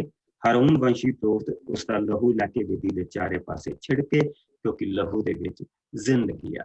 ਔਰ ਇਹ ਜਿਹੜੀ ਜ਼ਿੰਦਗੀ ਆ ਇਹ ਰਿਪਰੈਜ਼ੈਂਟ ਕਰਦੀ ਪਈ ਆ ਉਸ ਬੰਦੇ ਨੂੰ ਜਿਹੜਾ ਉਹ ਲੈ ਕੇ ਆ ਰਿਹਾ। ਔਰ ਫਿਰ ਉਸ ਮੇਲ ਬਲੀ ਦੇ ਵਿੱਚੋਂ ਉਹ ਅੱਗ ਦੀ ਭੇਂਟ ਕਰਕੇ ਇਹ ਚੀਜ਼ਾਂ ਪ੍ਰਭੂ ਦੇ ਅੱਗੇ ਚੜਾਏ। ਸਭ ਆਂਦਰਾਂ, ਕੌਣ ਖਾਂਦਾ ਆਂਦਰ? ਠੀਕ, ਆਂਦਰਾਂ, ਕਲੇਜੀ ਦੇ ਉਤਲੀ ਝਿੱਲੀ, ਜਿਹੜੀ ਉਤਲੀ ਝਿੱਲੀ ਉਹ, ਠੀਕ, ਉਤਲੀ ਝਿੱਲੀ ਪੁਰੋਹਿਤ ਇਹਨਾਂ ਚੀਜ਼ਾਂ ਨੂੰ ਵੇਦੀ ਦੀ ਅੱਗ ਦੇ ਉੱਤੇ ਹੋਮ ਬਲੀ ਦੇ ਨਾਲ ਸਾੜ ਦੇਵੇ। ਇਹ ਸੁਗੰਧ ਪ੍ਰਭੂ ਨੂੰ ਪਸੰਦ। ਸੋ ਫਿਰ ਬਾਕੀ ਦਾ ਕਿੱਥੇ ਗਿਆ? ਉਹ ਸਾਰਾ ਪੁਰੋਹਿਤ, ਜਿੰਨੇ ਵੀ ਪੁਰੋਹਿਤ ਅੰਦਰ ਸੇਵਾ ਕਰਦੇ ਪਏ, ਜਿੰਨੇ ਵੀ ਪ੍ਰਭੂ ਦੀ ਸੇਵਾ ਦੇ ਵਿੱਚ ਲੇਵੀ ਖਾਨਦਾਨ ਦੇ ਲੋਕ ਲੱਗੇ ਹੋਆ, ਇਹ ਬਾਕੀ ਦਾ ਹਿੱਸਾ ਉਹਨਾਂ ਨੂੰ ਮਿਲਦਾ ਸੀ। ਔਰ ਕੀ ਇਹ ਹਰ ਰੋਜ਼ ਬੰਦਾ ਦਿੰਦਾ ਸੀ ਏਦਾਂ ਦੀਆਂ ਬਲੀਆਂ? ਨਹੀਂ, ਵਾਰੀ ਮਸੀਹ ਹੁੰਦੀ ਸੀ, ਵਾਰੀ ਮਸੀਹ ਹੁੰਦੀ ਸੀ ਇਹਨਾਂ ਬਲੀਆਂ ਦੀ। ਐਡਾ ਵੱਡਾ ਕੁਣਵਾ ਸੀ ਜਿਹੜਾ ਪ੍ਰਭੂ ਉੱਥੋਂ ਕੱਢ ਕੇ ਲੈ ਕੇ ਆਇਆ। ਔਰ ਇਹ ਉਹਨਾਂ ਦਾ ਧਿਆਨ ਪ੍ਰਭੂ ਦੇ ਵੱਲ ਨੂੰ ਲੈ ਕੇ ਜਾਂਦਾ ਸੀ। ਜਿਸ ਵੇਲੇ ਵੀ ਇਹ ਬਲੀ ਚੜਾਈ ਜਾਂਦੀ ਸੀ, ਜਿਸ ਲਈ ਉਹ ਧੂਆਂ ਉੱਠਦਾ ਸੀ ਬਲੀ ਦਾ, ਜਿਸ ਲਈ ਉਸਦੇ ਉੱਤੇ ਇਹ ਚੀਜ਼ਾਂ ਸਾੜੀਆਂ ਜਾਂਦੀਆਂ ਸੀ ਤੇ ਇੱਕ ਧੂਆਂ ਉੱਠਦਾ ਸੀ ਔਰ ਉਸਦੀ ਇੱਕ ਮਹਿਕ ਹੁੰਦੀ ਸੀ। ਤੁਸੀਂ ਦੇਖਿਆ ਕਈ ਵਾਰੀ ਜਿਸ ਲਈ ਅਸੀਂ ਬਾਹਰ ਕੋਈ ਬਾਰਬੀਕਿਊ ਕਰਦਾ ਹੋਵੇ ਤੇ ਸਾਰੇ ਆਲੇ ਦੁਆਲੇ ਨੂੰ ਪਤਾ ਹੁੰਦਾ ਕਿ ਇੱਥੇ ਬਾਰਬੀਕਿਊ ਹੁੰਦਾ ਪਿਆ, ਸਮੈਲ ਆਉਂਦੀ ਪਈ। ਠੀਕ ਸੇਮ ਚੀਜ਼, ਉਹ ਸੁਗੰਧ ਜਿਹੜੀ ਸੀ ਐਕਚੁਅਲੀ ਲੋਕਾਂ ਦੇ ਲਈ ਸੀ। ਜਿਸ ਲਈ ਉਹ ਮਹਿਕ ਲੋਕਾਂ ਦੇ ਤੱਕ ਉਹ ਪਹੁੰਚਦੀ ਸੀ, ਤੇਲ ਦੀ ਚਰਬੀ ਦੀ, ਜਿਸ ਲਈ ਉਹ ਮਹਿਕ ਲੋਕਾਂ ਤੱਕ ਪਹੁੰਚਦੀ ਸੀ, ਉਹ ਸੁਗੰਧ ਹੁੰਦੀ ਸੀ। ਸੋ ਲੋਕ ਕਹਿੰਦੇ ਸੀ ਪ੍ਰਭੂ ਦੇ ਅੱਗੇ ਸੁਗੰਧ ਬਲੀ ਚੜਾਈ। ਇਹਨਾਂ ਨੂੰ ਸੁਗੰਧ ਬਲੀਆਂ ਕਹਿੰਦੇ ਸੀ। ਪ੍ਰਭੂ ਦੇ ਅੱਗੇ ਸੁਗੰਧ ਬਲੀਆਂ ਚੜਾਈਆਂ। ਉਸ ਦੇ ਨਾਲ ਜਿਹੜਾ ਬੰਦਾ ਜਿਹੜੀ ਪੂਰੀ ਦੀ ਪੂਰੀ ਕੌਮ ਲੋਕਾਂ ਨੂੰ ਪ੍ਰਭੂ ਦੇ ਨਾਲ ਜੋੜ ਕੇ ਰੱਖਦੀ ਪਈ ਆ, ਉਹਨਾਂ ਦੀਆਂ ਜ਼ਰੂਰਤਾਂ ਵੀ ਪੂਰੀਆਂ ਹੁੰਦੀਆਂ ਪਈਆਂ ਔਰ ਲੋਕਾਂ ਦਾ ਧਿਆਨ ਪ੍ਰਭੂ ਦੇ ਵੱਲ ਨੂੰ ਲੱਗਦਾ ਪਿਆ। ਔਰ ਲੋਕ ਸ਼ੁਕਰਗੁਜ਼ਾਰੀ ਦੀਆਂ ਉਹ ਬਲੀਆਂ ਜਿਹੜਾ ਪ੍ਰਭੂ ਨੇ ਉਹਨਾਂ ਨੂੰ, ਜਿਹਨੂੰ ਇੱਜੜ ਬਖਸ਼ਿਆ, ਜਿਸ ਨੂੰ ਪ੍ਰਭੂ ਔਰ ਜਿਸ ਦੇ ਇੱਜੜ ਨੂੰ ਉਹ ਵਧਾਉਂਦਾ ਪਿਆ, ਉਹਨਾਂ ਦੇ ਇੱਜੜ ਦੇ ਉੱਤੇ ਜਿਸ ਨੂੰ ਬਰਕਤ ਪਾਈ, ਉਹ ਸ਼ੁਕਰਗੁਜ਼ਾਰੀ ਦੇ ਨਾਲ ਇਹ ਬਲੀਆਂ ਲੈ ਕੇ ਆਉਂਦੇ ਪਏ। ਸੋ ਅੱਗੇ ਜਿਸ ਲਈ ਅਸੀਂ ਦੇਖਦੇ ਹਾਂ, ਫਿਰ ਉਹ ਬਾਕੀ ਆਵੇ ਉਹੀ ਗੱਲ ਜਿਹੜੀ ਅਸੀਂ ਪਹਿਲਾਂ ਪੜ੍ਹ ਕੇ ਫਿਰੇ ਹਾਂ। ਅਗਰ ਉਹ ਬਲੀ ਇੱਜੜ ਦੇ ਵਿੱਚੋਂ ਹੋਵੇ ਤਾਂ ਹੁਣ ਅਸੀਂ ਭੇਡ ਦੀ ਬਲੀ ਦੇਖਦੇ ਪਏ ਹਾਂ। ਔਰ ਸੇਮ ਚੀਜ਼ ਕੀ ਪ੍ਰਭੂ ਨੇ ਕਿਹਾ ਕਿ ਬੂਹੇ ਦੇ ਅੱਗੇ ਕੱਟੇ, ਹਾਰੂਨ ਵੰਸ਼ੀ ਪੁਰੋਹਿਤ ਉਸਦਾ ਲਹੂ ਲੈ ਕੇ ਵੇਦੀ ਦੇ ਚਾਰੇ ਪਾਸੇ ਛਿੜਕੇ। ਯਾਨੀ ਕਿ ਸੇਮ ਚੀਜ਼ ਜਿਸ ਲਈ ਮਸੀਹ ਸਲੀਬ ਦੇ ਉੱਤੇ ਚੜਾਏ ਗਏ ਆ, ਤੇ ਉਹ ਇੱਕ ਤਰ੍ਹਾਂ ਦੀ ਬੇਦੀ ਸੀ, ਧਰਤੀ ਬੇਦੀ ਸੀ ਉਸ ਵੇਲੇ। ਔਰ ਜਿਸ ਵੇਲੇ ਉਹ ਚੜਾਏ ਗਏ ਆ ਤੇ ਉਹਨਾਂ ਦਾ ਜਿਹੜਾ ਲਹੂ ਸੀ क्योंकि सिर दे विचों भी लहू वगदा पिया सी, बाहां दे विचों भी लहू, हत्थां विचों भी लहू वगदा पिया सी, पैरां दे विचों भी लहू वगदा पिया सी। हर पासे लहू दे निशान सी, जिथे जिथे भी प्रभु यीशु मसीह सी। और जिथों वो लैके उसनूं आए, उसदी पिठ ते इन्ने कोरड़े मारियो सी ते सिर दे उत्ते कंढियां दा ताज सी कि वो लहू रस्ते दे विच टिप टिप टिप करके चुंदा तुरिया आउंदा सी। और अंत जिसलिए वो बलि दित्ती गई तो वो परमेश्वर दे दरवाजे तक वो पहुंच चुका सी। और जिसलिए उस दरवाजे तक वो बलि कुर्बानी स्वीकृत हुई तो दरवाजा खुल गया जिहड़ा बंद होया सी। और इत्थे असीं इहो ही देखते कि इस इंसान दे लई वो दरवाजा खुला तो नहीं, लेकिन प्रभु दूसरे पासे जरूर उसके लिए मिलाप दे लई आ रहा। उसका ध्यान प्रभु दे नाल जुड़िया है, उसका तन प्रभु दे नाल जुड़िया है, उसका मन प्रभु दे नाल जुड़िया, उसकी आत्मा प्रभु दे नाल जुड़ी हुआ। जिहड़ा भी इंसान ये लैके आ रहा और ये बड़ी खुशी दे नाल लोग लैके आउंदे हुंदे सी, क्योंकि उन्होंने चेते सी कि असीं कौन सीगे, असीं कौन सीगे, असीं तो गुलाम सी। और उत्थे इट्टां पथदे असीं मर जाना सी, सानूं किसी ने नहीं पुछना सी। फिरौन दे एवरी डे उसकी खुशी दे उत्ते तो उसके गुस्से दे उत्ते असीं विचरदे पए सी। जे वो खुश आ ते उस रोज सानूं चंगे तो चंगा खाना मिल जांदा सी, जे वो नाराज आ ते फिर सानूं वो साडा काम भी डबल कर दिंदा सी। लेकिन हुण जिथे असीं आए हां, हुण जिथे असीं आए हां, उत्थे साडे कोल प्रभु ने की कुछ सानूं दित्ता, की कुछ सानूं दे के लैके आया, और की कुछ साडे कोल अज है। और इस चीज की शुक्रगुजारी लैके आउंदे सी। और जिसलिए असीं अपनी शुक्रगुजारी लैके आउंदे हां, असीं इस करके लैके आउंदे हां कि असीं मुक्ति दे लई किदां खांदे फिरदे सी। असीं सारा कुछ कर भी लैंदे सी तां भी किहा जांदा सीगा कि पता नहीं कित्थे गया, पता नहीं किहड़ी जूने पिया। पर प्रभु दी उस मिलाप दी बलि दे नाल, उस मिलाप दी कुर्बानी दे नाल असीं उसके करीब पहुंचे, असीं मुक्त। और इस करके असीं अपने प्रभु परमेश्वर दे लई ये बलियां लैके आउंदे हां। सो सानूं की कहंदे ये बलियां तां नहीं, पर असीं जो भी प्रभु दे अगे लैके आउंदे, जो प्रभु ने सानूं हुक्म दित्ता, असीं जो कुछ भी प्रभु दे घर लैके आउंदे इसे करके लैके आउंदे। सो हुण वो कहंदा पिया जेकर और ਉਹਦੇ ਵਿੱਚੋਂ ਕਿਹੜੀ ਚੀਜ਼ ਚੜਾਈ ਗਈ, ਦੋਵੇਂ ਗੁਰਦੇ ਉਹਨਾਂ ਦੇ ਉੱਤੇ ਦੋਵੇਂ ਗੁਰਦੇ ਉਹਨਾਂ ਦੇ ਉਤਲੀ ਚਰਬੀ ਸਮੇਤ ਅਤੇ ਕਲੇਜੀ ਦੇ ਉਤਲੀ ਝਿੱਲੀ, ਯਾਨੀ ਕਿ ਉਹਨੂੰ ਜਿਹੜਾ ਸਾਫ਼ ਕਰ ਦੇਈਦਾ ਸੀ ਨਾ, ਸਾਫ਼ ਕਰਕੇ ਤਾਂ ਜਿਹੜਾ ਉਹ ਬਚਿਆ ਆ, ਜਿਹੜਾ ਉਹ ਚੜਾ, ਉਹ ਮੇਰੇ ਅੱਗੇ ਚੜਾ, ਬਾਕੀ ਫਿਰ ਤੁਹਾਡਾ, बाकी फिर तुहाडा, बाकी फिर ये जो मेरे लिए मैं बखरे कीते हो सेवा दे लई और जिहड़े तुहाडे विच विच काम करदे पए आ, ये उन्हां दे लई।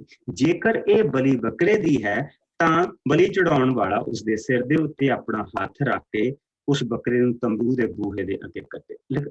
जिसले वो अपना सिर उसदे सिर दे उत्ते अपना हत्थ रखदे सी तां ਉਹੀ ਚੀਜ਼ ਹੁੰਦੀ ਸੀ ਕਿ ਜਿਸ ਤਰ੍ਹਾਂ ਉਹ ਕਨਵਰਜਨ ਇੱਕ ਤਰ੍ਹਾਂ ਦਾ ਸਬਸਟੀਟਿਊਟ ਬਣ ਜਾਂਦਾ ਸੀ।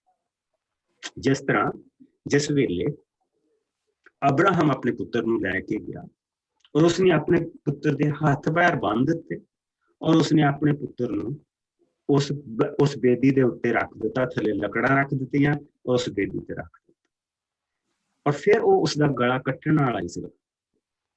ਤੇ ਪ੍ਰਭੂ ਨੇ ਉਸਦਾ ਹੱਥ ਰੋਕ ਲਿਆ ਔਰ ਉਸਨੂੰ ਕਿਹਾ ਕਿ ਨਹੀਂ, ਤੂੰ ਇਸਨੂੰ ਕੁਛ ਨਾ ਕਹੀਂ। ਔਰ ਜਦ ਉਸਨੇ ਪਿੱਛੇ ਮੁੜ ਕੇ ਦੇਖਿਆ, it was a substitute, ਉੱਥੇ ਉਹਦੀ ਜਗ੍ਹਾ ਤੇ ਜਿਸਨੇ ਉਹਦੀ ਜਗ੍ਹਾ ਲਈ ਉਹ ਉੱਥੇ ਸੀ, ਉਹ ਲੇਲਾ ਉੱਥੇ ਸੀ। ਔਰ ਉਹਨਾਂ ਨੇ ਉਸ ਲੇਲੇ ਦੀ ਬਲੀ ਉੱਥੇ ਚੜਾ ਦਿੱਤੀ ਔਰ ਅਬਰਾਹਮ ਆਪਣੇ ਪੁੱਤਰ ਨੂੰ ਲੈ ਕੇ ਘਰ ਆ ਗਿਆ। ਸੋ ਕੀ ਸੋਚਦੇ ਹੋਣਗੇ ਉਸਦੇ ਨੌਕਰ ਕਿ ਇਹ ਬਲੀ ਚੜਾਉਣ ਆਇਆ, ਇਹ ਆਪਣੇ ਨਾਲ ਲੱਕੜਾਂ ਲੈ ਕੇ ਆਇਆ, ਆਪਣੇ ਮੁੰਡੇ ਨੂੰ ਲੈ ਕੇ ਆਇਆ, ਅੱਗ ਲੈ ਕੇ ਆਇਆ, ਸਾਨੂੰ ਲੈ ਕੇ ਆਇਆ, ਔਰ ਜਦ ਹੁਣ ਵਾਪਸ ਘਰ ਨੂੰ ਜਾ ਰਿਹਾ ਤਾਂ ਇੱਕ ਚੀਜ਼ ਇਹਦੇ ਕੋਲ ਹੈ ਨਹੀਂ, ਇਹਦੇ ਕੋਲ ਅੱਗ ਵਾਲਾ ਜਿਹੜਾ ਬਰਤਨ ਆ ਉਹ ਹੈਗਾ, ਅੱਗੇ ਪਾਇਆ ਆ ਉੱਥੇ, ਇੱਕ ਅੱਗ ਵਾਲਾ ਬਰਤਨ ਖਾਲੀ ਹੈ ਤੇ ਮੁੰਡਾ ਨਾਲ, ਤੇ ਅਸੀਂ ਵੀ ਇੱਥੇ ਹਾਂ। ਕਾਹਦੀ ਬਲੀ ਚੜਾ ਕੇ ਆ, ਕਿਸ ਚੀਜ਼ ਦੀ ਬਲੀ ਚੜਾ ਕੇ ਆ, ਇਹ ਦੇਖਣਾ ਜੀ। ਔਰ ਇੱਥੇ ਅਸੀਂ ਇਹੋ ਹੀ ਦੇਖਦੇ ਪਏ ਹਾਂ। ਇਸੇ ਤਰ੍ਹਾਂ ਸਾਨੂੰ ਪ੍ਰਭੂ ਨੇ ਉਸ ਵੇਦੀ ਦੇ ਉੱਤੇ ਅਸੀਂ ਹੋਣਾ ਸੀ। ਤਦੇ ਉਹ ਕਿਹਾ ਜਾਂਦਾ ਕਿ ਜਿਹੜਾ ਨਰਕ ਅੱਗ ਆ, ਉਹ ਨਰਕ ਦੀ ਅੱਗ ਆ ਉੱਥੇ, ਉਸ ਵੇਦੀ ਦੇ ਵਿੱਚ ਉਹ ਅੱਗ ਆ ਜਿਸਨੂੰ ਨਰਕ ਦੀ ਅੱਗ ਵੀ ਕਿਹਾ ਜਾਂਦਾ। ਔਰ ਉਸ ਦੇ ਉੱਤੇ ਉਹ ਬਲੀਆਂ ਚੜਾਈਆਂ ਜਾਂਦੀਆਂ, ਜਿਸ ਦੀ ਜਗ੍ਹਾ ਤੇ ਇਹ ਉਹਨਾਂ ਇਨਸਾਨਾਂ ਨੇ ਹੋਣਾ ਸੀ। ਸੋ ਪ੍ਰਭੂ ਉਹਨਾਂ ਨੂੰ ਨਰਕ ਦੀ ਅੱਗ ਤੋਂ ਬਚਾ ਰਿਹਾ, ਔਰ ਜਿਸਨੇ ਉਸਨੂੰ ਨਰਕ ਦੀ ਅੱਗ ਤੋਂ ਬਚਾਉਣਾ ਉਹਨਾਂ ਦੇ ਵੱਲ ਇਸ਼ਾਰਾ ਕਰਦਾ ਪਿਆ ਕਿ ਯਿਸੂ ਦੇ ਵੱਲ ਇਸ਼ਾਰਾ ਹੋ ਗਿਆ। ਸੋ ਇੱਥੇ ਉਸਨੇ ਕੀ ਕਿਹਾ ਕਿ ਹਾਰੂਨ ਵੰਸ਼ੀ ਪੁਰੋਹਿਤ ਉਸ ਲਹੂ ਨੂੰ ਲੈ ਕੇ ਬੇਦੀ ਦੇ ਚਾਰੇ ਪਾਸੇ ਛਿੜਕੇ, ਸੇਮ ਜਿਹੜਾ ਅਸੀਂ ਪਹਿਲਾਂ ਦੇਖਿਆ ਸੀ, ਉਹ ਇਹ ਅੰਗ ਪ੍ਰਭੂ ਦੀ ਅੱਗੇ ਅੱਗ ਦੀ ਬਲੀ ਕਰਕੇ ਚੜਾਏ। ਸਭ ਆਂਦਰਾਂ, ਉਹਨਾਂ ਦੇ ਉਤਲੀ ਸਾਰੀ ਚਰਬੀ ਸਮੇਤ ਦੋਵੇਂ ਗੁਰਦੇ ਅਤੇ ਉਹਨਾਂ ਉਤਲੀ ਚਰਬੀ ਅਤੇ ਕਲੇਜੀ ਦੇ ਉਤਲੀ ਝਿੱਲੀ, ਸਭ ਚਰਬੀ ਪ੍ਰਭੂ ਦੀ ਹੈ। ਇਸ ਲਈ ਇਹ ਸਭ ਚੀਜ਼ਾਂ ਪੁਰੋਹਿਤ ਭੋਜ ਦੀ ਭੇਂਟ ਕਰਕੇ ਪ੍ਰਭੂ ਦੇ ਅੱਗੇ ਬੇਦੀ ਦੇ ਉੱਤੇ ਸਾੜੇ, ਕਿਉਂਕਿ ਇਸ ਦੀ ਸੁਗੰਧ ਪ੍ਰਭੂ ਨੂੰ ਪਸੰਦ ਹੈ। ਸੋ ਫਿਰ ਅਸੀਂ ਉੱਥੇ ਆ ਗਏ। ਸੁਗੰਧ ਬਲੀਆਂ, ਇਸ ਜਿੰਨੀਆਂ ਵੀ ਬਲੀਆਂ ਹੈ ਸੁਗੰਧ ਬਲੀਆਂ ਅਸੀਂ ਦੇਖਦੇ ਪਏ, ਮੇਲ ਮਿਲਾਪ ਦੀਆਂ ਬਲੀਆਂ ਅਸੀਂ ਦੇਖਦੇ ਪਏ ਹਾਂ। ਇਹ ਫੈਲੋਸ਼ਿਪ ਦੀਆਂ ਬਲੀਆਂ, ਪ੍ਰਭੂ ਦੇ ਨਾਲ ਫੈਲੋਸ਼ਿਪ ਦੇ ਲੋਕ ਕਰਨ ਆ ਰਹੇ, ਜਿਨ੍ਹਾਂ ਦੀਆਂ ਅਸੀਂ ਬਲੀਆਂ ਦੇਖਦੇ ਪਏ ਹਾਂ। ਔਰ ਫੈਲੋਸ਼ਿਪ ਕੱਲੀ ਉਸ ਬੰਦੇ ਦੀ ਨਹੀਂ ਹੈਗੀ ਜਿਹੜਾ ਚੜਾ ਰਿਹਾ, ਜਿਹੜੇ ਬਾਹਰ ਉਸ ਵੇਲੇ ਵੇਟ ਕਰਦੇ ਪਏ, ਇੰਤਜ਼ਾਰ ਕਰਦੇ ਪਏ ਉਸ ਸਮੇਂ ਦਾ ਕਿ ਜਦੋਂ ਉਸ ਦਾ ਧੂਆਂ ਉੱਠੇਗਾ, ਉਸ ਵੇਦੀ ਦੇ ਵਿੱਚ ਧੂਆਂ ਉੱਠੇਗਾ, ਤੇ ਉਹਨਾਂ ਨੂੰ ਪਤਾ ਕਿ ਇਹ ਧੂਆਂ ਸਵਰਗ ਨੂੰ ਜਾ ਰਿਹਾ, ਸਾਡੇ ਪ੍ਰਭੂ ਦੇ ਕੋਲ ਜਾ ਰਿਹਾ, ਉਹਦੀ ਹਜ਼ੂਰੀ ਦੇ ਵਿੱਚ ਜਾ ਰਿਹਾ। ਔਰ ਪ੍ਰਭੂ, ਇਸ ਦਾ ਮਤਲਬ ਇਹ ਹੁੰਦਾ ਸੀ ਦੂਸਰਾ ਕਿ ਤੁਸੀਂ ਪ੍ਰਭੂ ਦੇ ਘਰ ਗਏ, ਉਹਦੀ ਹਜ਼ੂਰੀ ਦੇ ਵਿੱਚ ਗਏ। ਇਹ ਬਲੀਆਂ ਦਾ ਦੂਸਰਾ ਰੂਪ ਇਹ ਸੀ ਕਿ ਉਹਨਾਂ ਨੂੰ ਚੇਤੇ ਰਹੇ, ਇਹਨਾਂ ਨੂੰ ਚੇਤੇ ਰਹੇ, ਹਰ ਸਮੇਂ ਇਹਨਾਂ ਨੂੰ ਚੇਤੇ ਰਹੇ ਕਿ ਪ੍ਰਭੂ ਪਰਮੇਸ਼ਵਰ ਹੀ ਇਹਨਾਂ ਦਾ ਪ੍ਰਭੂ ਹੈ। ਔਰ ਇਹਨਾਂ ਤਰੀਕਿਆਂ ਦੇ ਨਾਲ ਇੱਕ ਤਾਂ ਆਉਣ ਵਾਲੇ ਦਾ ਜਿਹੜਾ ਇੰਤਜ਼ਾਰ ਸੀ, ਹੋ ਰਿਹਾ ਸੀ, ਉਸ ਪਵਿੱਤਰ ਲਹੂ ਨੂੰ, ਜਿਸ ਦੀ ਲਾਈਨ ਅਸੀਂ ਦੇਖਦੇ ਪਏ ਹਾਂ ਚਾਰਟ ਦੇ ਵਿੱਚ, ਉਸ ਦੀ ਗੱਲ ਹੋ ਰਹੀ ਹੈ। ਔਰ ਪਲੱਸ ਪ੍ਰਭੂ ਇਹ ਦੱਸਦਾ ਪਿਆ ਕਿ ਮੈਂ ਆਪਣਾ ਆਪ ਦੇ ਕੇ ਤੁਹਾਨੂੰ ਬਚਾਊਂਗਾ। ਇਹ ਜਿਹੜੀਆਂ ਬਲੀਆਂ ਤੁਸੀਂ ਦੇਖਦੇ ਪਏ ਆ, ਇਹ ਤੁਹਾਡੇ ਵੱਲੋਂ ਮਿੰਨਖਾ ਮੇਰੇ ਲਈ, ਪਰ ਮੈਥਨਾਹ ਜਿਹੜਾ ਮੈਂ ਤੁਹਾਨੂੰ ਦਊਂਗਾ, ਜਿਹੜਾ ਗਿਫਟ ਉਹ ਪ੍ਰਭੂ ਦੇ ਲਈ ਲੈ ਕੇ ਜਾਂਦੇ ਸੀ, ਉਹ ਮਿੰਨਖਾ ਹੁੰਦਾ ਸੀ। ਔਰ ਜਿਹੜਾ ਪ੍ਰਭੂ ਨੇ ਦੇਣਾ ਸੀ, ਉਹ ਮੈਥਨਾਹ ਪ੍ਰਭੂ ਨੇ ਉਹਨਾਂ ਨੂੰ ਦੇਣਾ ਸੀ। ਔਰ ਉਸ ਦੀ ਇਹ ਦੇ ਕੇ ਜੋ ਉਹਨੇ ਦੇਣਾ, ਉਸ ਦਾ ਇੰਤਜ਼ਾਰ। It's amazing. It's amazing. Let us pray. ਸਾਡਾ ਟਾਈਮ ਹੋ ਗਿਆ, ਤੁਸੀਂ ਤਾਂ ਆਪਣੀ ਮੀਟਿੰਗ ਵਿੱਚ ਵੀ ਜਾਣਾ, ਸੋ ਆਓ ਦੁਆ ਕਰੀਏ। ਪ੍ਰਭੂ ਜੀ, ਮੈਂ ਤੇਰਾ ਬਹੁਤ ਸ਼ੁਕਰ ਕਰਦਾ ਇਸ ਸਮੇਂ ਦੇ ਲਈ, ਤੇਰੀ ਦਇਆ, ਤੇਰੇ ਰਹਿਮ, ਤੇਰੇ ਪਿਆਰ ਦੇ ਲਈ, ਕਿ ਕਿਸ ਤਰ੍ਹਾਂ ਤੂੰ ਆਪਣੇ ਲੋਕਾਂ ਦਾ ਧਿਆਨ ਆਪਣੇ ਵੱਲ ਰੱਖਿਆ ਸੀ, ਕਿੱਦਾਂ ਤੂੰ ਉਹਨਾਂ ਨੂੰ ਆਪਣੇ ਨਾਲ ਜੋੜ ਕੇ ਰੱਖਦਾ ਸੀ। ਇਹਨਾਂ ਛੋਟੀਆਂ ਛੋਟੀਆਂ ਭੇਂਟਾਂ ਦੇ ਰਾਹੀਂ ਪ੍ਰਭੂ ਤੂੰ ਕਿੰਨੀਆਂ ਚੀਜ਼ਾਂ ਆਪਣੇ ਲੋਕਾਂ ਨੂੰ ਸਿਖਾ ਰਿਹਾ ਸੀ। ਤੇਰੀ ਦਇਆ ਮਹਾਨ ਹੈ ਪ੍ਰਭੂ ਜੀ। ਔਰ ਕਿਸ ਤਰ੍ਹਾਂ ਪ੍ਰਭੂ ਜੀ ਤੂੰ ਹਰ ਜਨ ਦੀ ਸੰਭਾਲ ਕਰਦਾ ਪਿਆ, ਸਭ ਨੂੰ ਦੇ ਕੇ ਮੰਗਦਾ ਪਿਆ, ਔਰ ਉਹ ਵੀ ਇੱਕ ਛੋਟਾ ਜਿਹਾ ਹਿੱਸਾ। ਇਹੋ ਹੀ ਤੇਰੀ ਵਡਿਆਈ ਆ, ਇਹੋ ਹੀ ਤੇਰਾ ਰਹਿਮ। ਪ੍ਰਭੂ ਜੀ, ਇਹ ਰਹਿਮ ਤੇ ਦਇਆ ਸਾਡੇ ਵੀ ਸਾਡੇ ਸਭ ਦੇ ਨਾਲ ਬਣਿਆ ਰਹੇ, ਸਾਡੇ ਖਾਨਦਾਨਾਂ ਦੇ ਨਾਲ ਬਣਿਆ ਰਹੇ।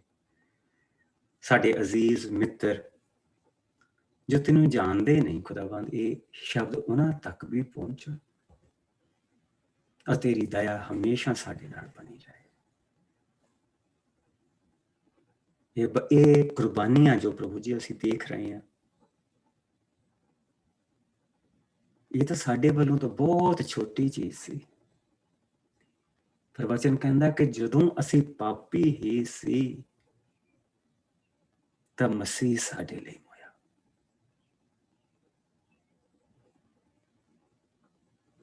और साडे पापां दी माफी दा प्रभु जी तू कारण बन गया। खुदावंद तू साडे बच्चों दे नाल बनिया रही, उन्हां दी देखभाल करी। एक बार फिर प्रभु जी खास दुआ असीं अपने भरा जगतार और उसके खानदान दे लई करदे हां। मानव नूं तेरी हजूरी दे विच लैके आउंदे हां। मनदीप नूं प्रभु जी याद करदे हां। खुदावंद अपने बाप तो इस वेले प्रभु जी एक भारे समय दे विच तेरी बंदी लंघदी पई है। उसकी मां, उसकी भैन, उसका भरा प्रभु जी इस वेले टुटे पे है। खुदावंद तू सहारा, तू उन्होंने सहारा दे। बुरे और बुराई तो सानू बचा के रखना, बाकी का समा तू साडे नाल बनिया रहना। मसीह यसू दे मिठे और प्यारे नाम दे विच सब कुछ और सारे भैन भरा के आमीन। Bless you. और कल नूं असीं थोड़ा जिहा समा उन्हां चीज़ां नूं देखांगे जिहड़ियां दूसरियां कौमां जिहड़ियां बलियां दिंदियां सी, उस दे विच ते और इस दे विच फर्क की है। और फिर सानू उस दे विचों बहुत सारियां चीज़ां ऐसियां दिखाई देणगियां जिहड़ियां कि जिसले असीं प्रभु दे वचन दे विच लंघांगे तां असीं फर्क इदां देखांगे प्रभु दे वचन च किन्ना फर्क आ। सो ब्लेस यू।